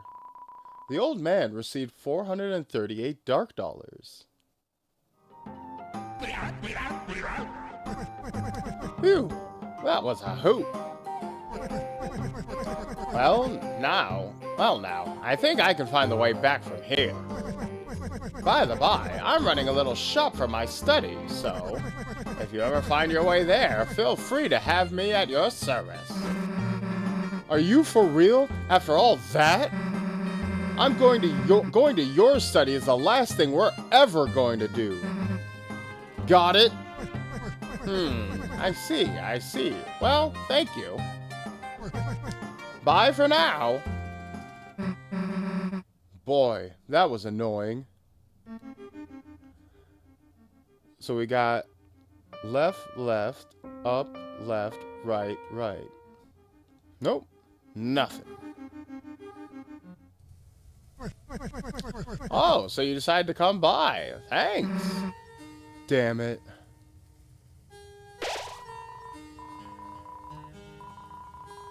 You are filled with a certain power. Let's see what time it is.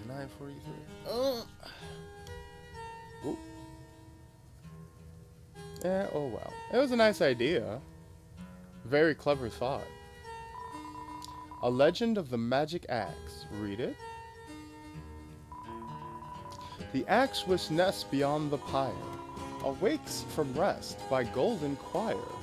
3 tunes be kissed in dulcet lyre, which whispers in the darkest mire. Bars. Huh. It sounds like there's some sort of cool axe. I'll say. Sorry, maybe the old man knows something about it? Nah, screw it. We'll find it ourselves.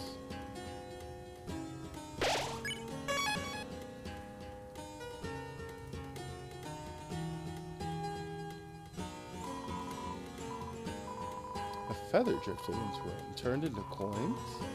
Throw something inside. Right, so that's our sail.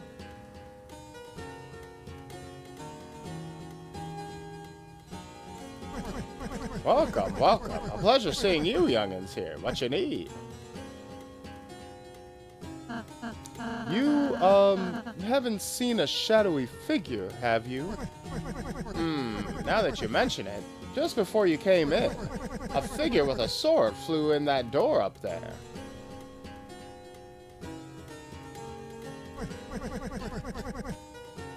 But it's locked with some contraption. I reckon if you could get to the east bell tower, you might be able to open it. But scaling the bell tower doesn't come easy without tools. Meanwhile, the Northwest Belt Library's got lots of nice books. Might help you take your mind off it, if that's the upper left door. Yeah, like we're gonna waste time wandering up there.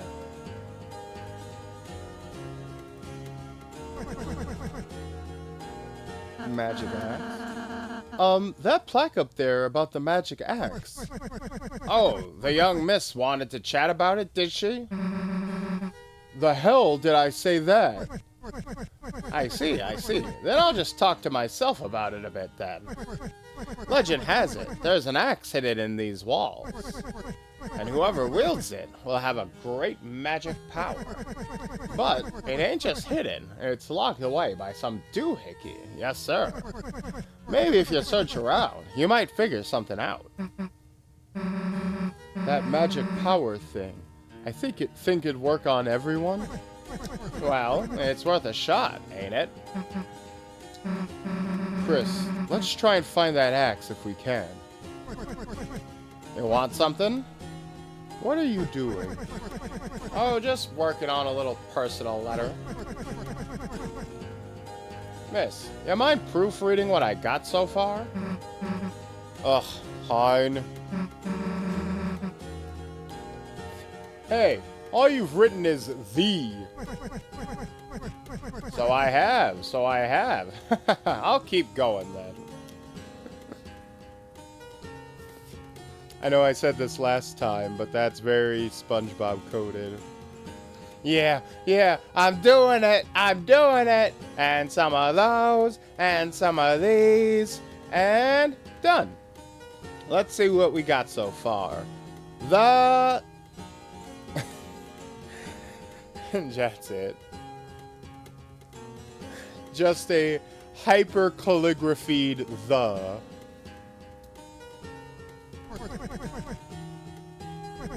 What not to do at a stop sign.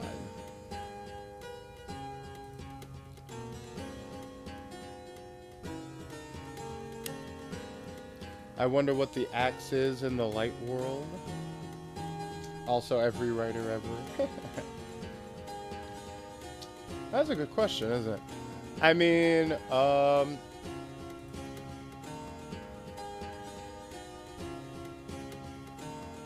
that is a good question. I mean, I assume it would just be an axe, right?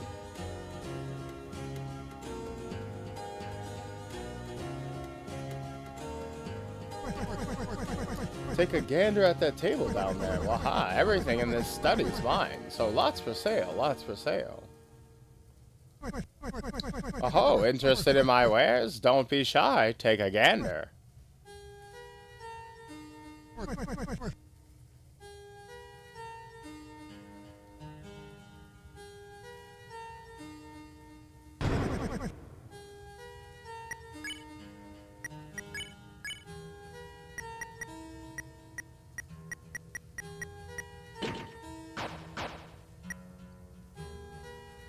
Maybe a guitar?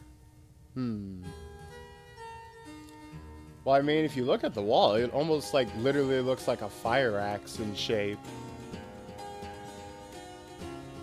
Oh, look at the saber. A saber made of cactus needles, twin ribbons, yosones. We got jingle blade, a lance-like sword with red and white stripes, perfect for jousting. So I'm assuming that's a candy cane. Auto axe, make sure to plug mecha saber. Blade extends when you press the hilt. So that's like a lightsaber toy. Puppet scarf, freeze ring, bounce blade. Main axe, beginner's axe formed from the mane of a dragon well. Wood blade, red scarf. So, yeah, it's kind of nebulous. Some of these, are based on real-world objects, and some of them I think are just meant to be like fantasy objects. Like, I don't know what an iode stone is based, like what the real wide based on. A lodestone token shaped like a snail shell. Oh, it's literally just a snail shell. Duh.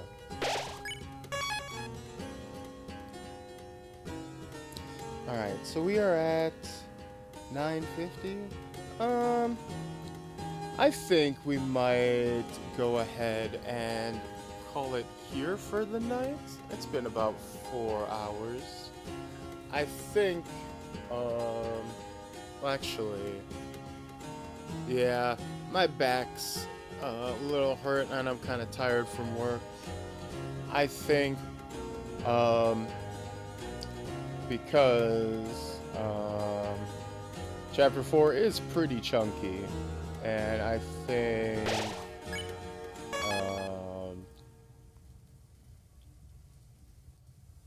just like last time, splitting Chapter 4 into 2 chunks is probably the way to go. And going off on that high with that Noel scene was a nice little teaser, a nice little taste of what the changes are going to be with the weird route. I think we wetted our whistle on this one. Obviously, Chapter 3 did not change too much on that front. In fact, I don't think Chapter 3 changed anything at all as far as the weird route goes. Like, we had the secret boss, but that was just based on us S-ranking everything, which we could have done the first time around. So yeah, the big changes are coming in Chapter 4 here, but I don't think I'm going to be able to go super late this time around. I know the past few streams we have been going like marathon style, but it was a work day. I've been pretty tired these past few ones, so I don't want to burn out too hard. Let me find...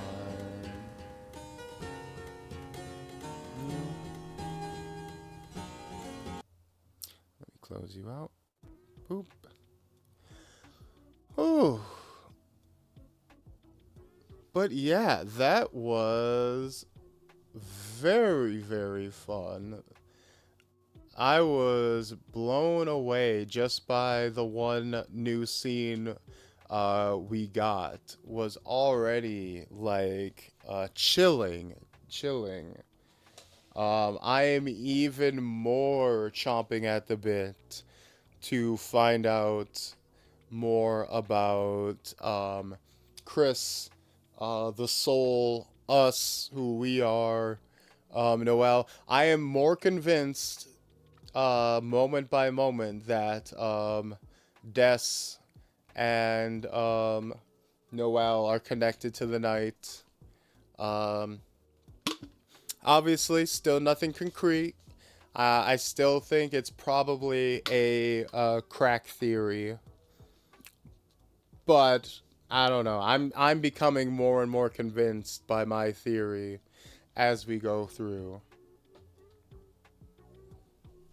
Yeah, aside from the creepiness of the secret boss, there wasn't anything too scary in chapter 3, but chapter 4, the weird route is definitely ratcheting up. Freaking Chris's face just outright melting when we like fully took over was pretty insane. Yeah, I am deep in. I am deep in now. And you know me. I like getting to be a bit of an evil bastardo.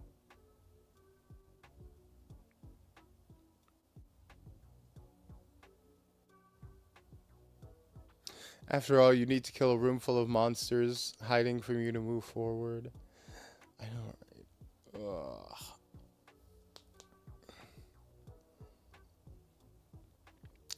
But yes, that was very, very fun. And tomorrow we will be having a day off. So you guys will be free of me for the time being. Give you guys a nice little break.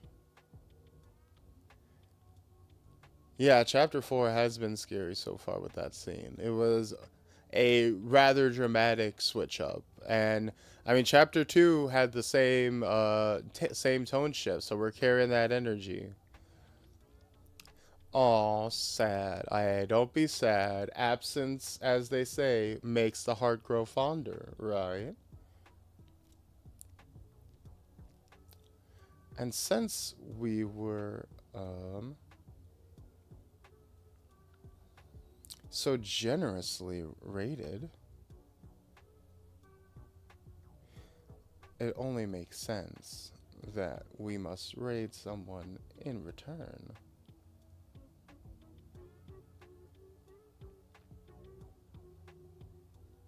Oh. I suppose I should take this time to make a special announcement. This is a perfect opportunity. So, everyone, I have a. I unfortunately didn't prepare any graphics for it, but let me. Um,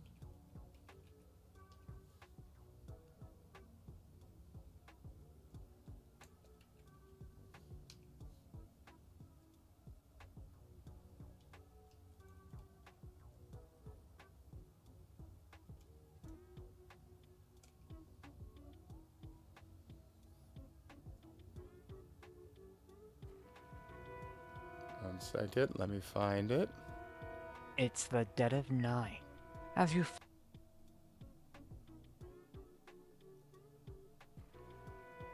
Wait for it, wait for it. Wait for it, wait for it. I feel like half of my streams now are just me going, wait for it, wait for it.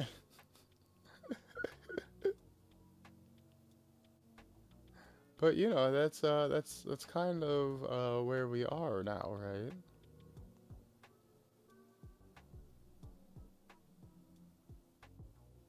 Where the fuck are you? God damn it. Let me scroll a little.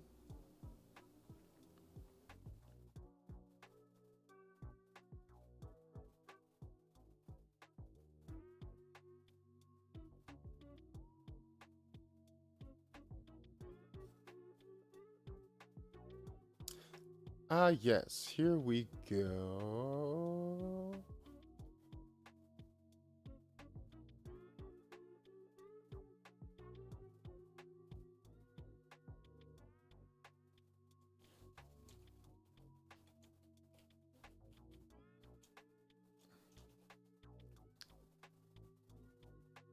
So, I have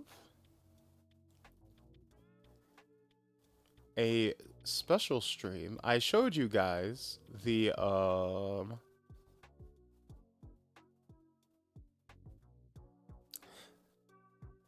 I already showed you guys the schedule for the rest of this week, but next week on the 12th, which is that Monday, which is next Monday, right? Am I correct? Let me double check. Yes.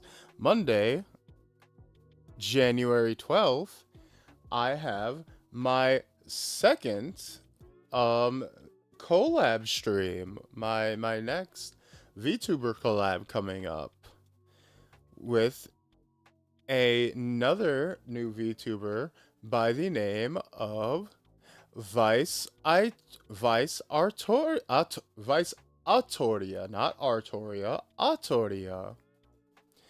A fellow Twinkie femboy vampire VTuber. Yes, a little a fellow wife-ish male wife. I don't actually know if that's his particular gimmick or lane, so I don't know if I should be bigging him up in that particular direction. So perhaps I shouldn't be saying it in that. So perhaps I shouldn't be steering you guys in that specific direction. But a pretty boy vampire VTuber, as opposed to myself, a non-vampire bat, a fruit bat. You know, we are similar but different in many ways. We are a pair of contrasts. But on Monday we shall be playing together 2XKO. We will be teaming up in the co-op fighting game, and we're going to be making ourselves a little team. And he likes playing fighting games, but he has not played this game. But as you guys may remember, I actually kick ass at that fighting game. That's one of the only fighting games I've played so far that I'm actually good at. So I'm going to be showing him the ropes in 2XKO, and we're going to be like teaming up on the same team because it's a team-based fighting game. And I'm going to be his guide, his little coach, as it were. And we're going to be taking on the world together. Excuse me. Excuse me. But yes. So, in preparation for that upcoming collab stream, I'm going to be sending you his way so that you can get to know him, get a feel for him, and get acquainted, give him a follow. And as always with our raids, treat him as you would treat me. No, that's wrong. Treat him significantly better than you would treat me. Treat him much, much better than you would treat me. Right? Understood.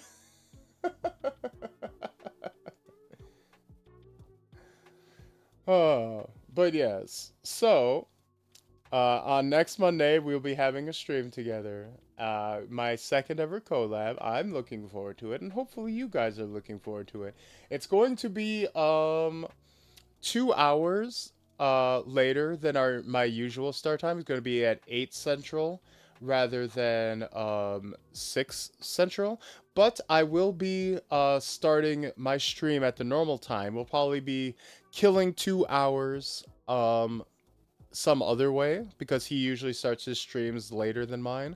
We're probably going to be doing some kind of reading stream, either another D&D story reading stream or something else, some other kind of like story reading, creepypasta reading, something like that. One of the type of reading streams you guys have recommended or suggested before.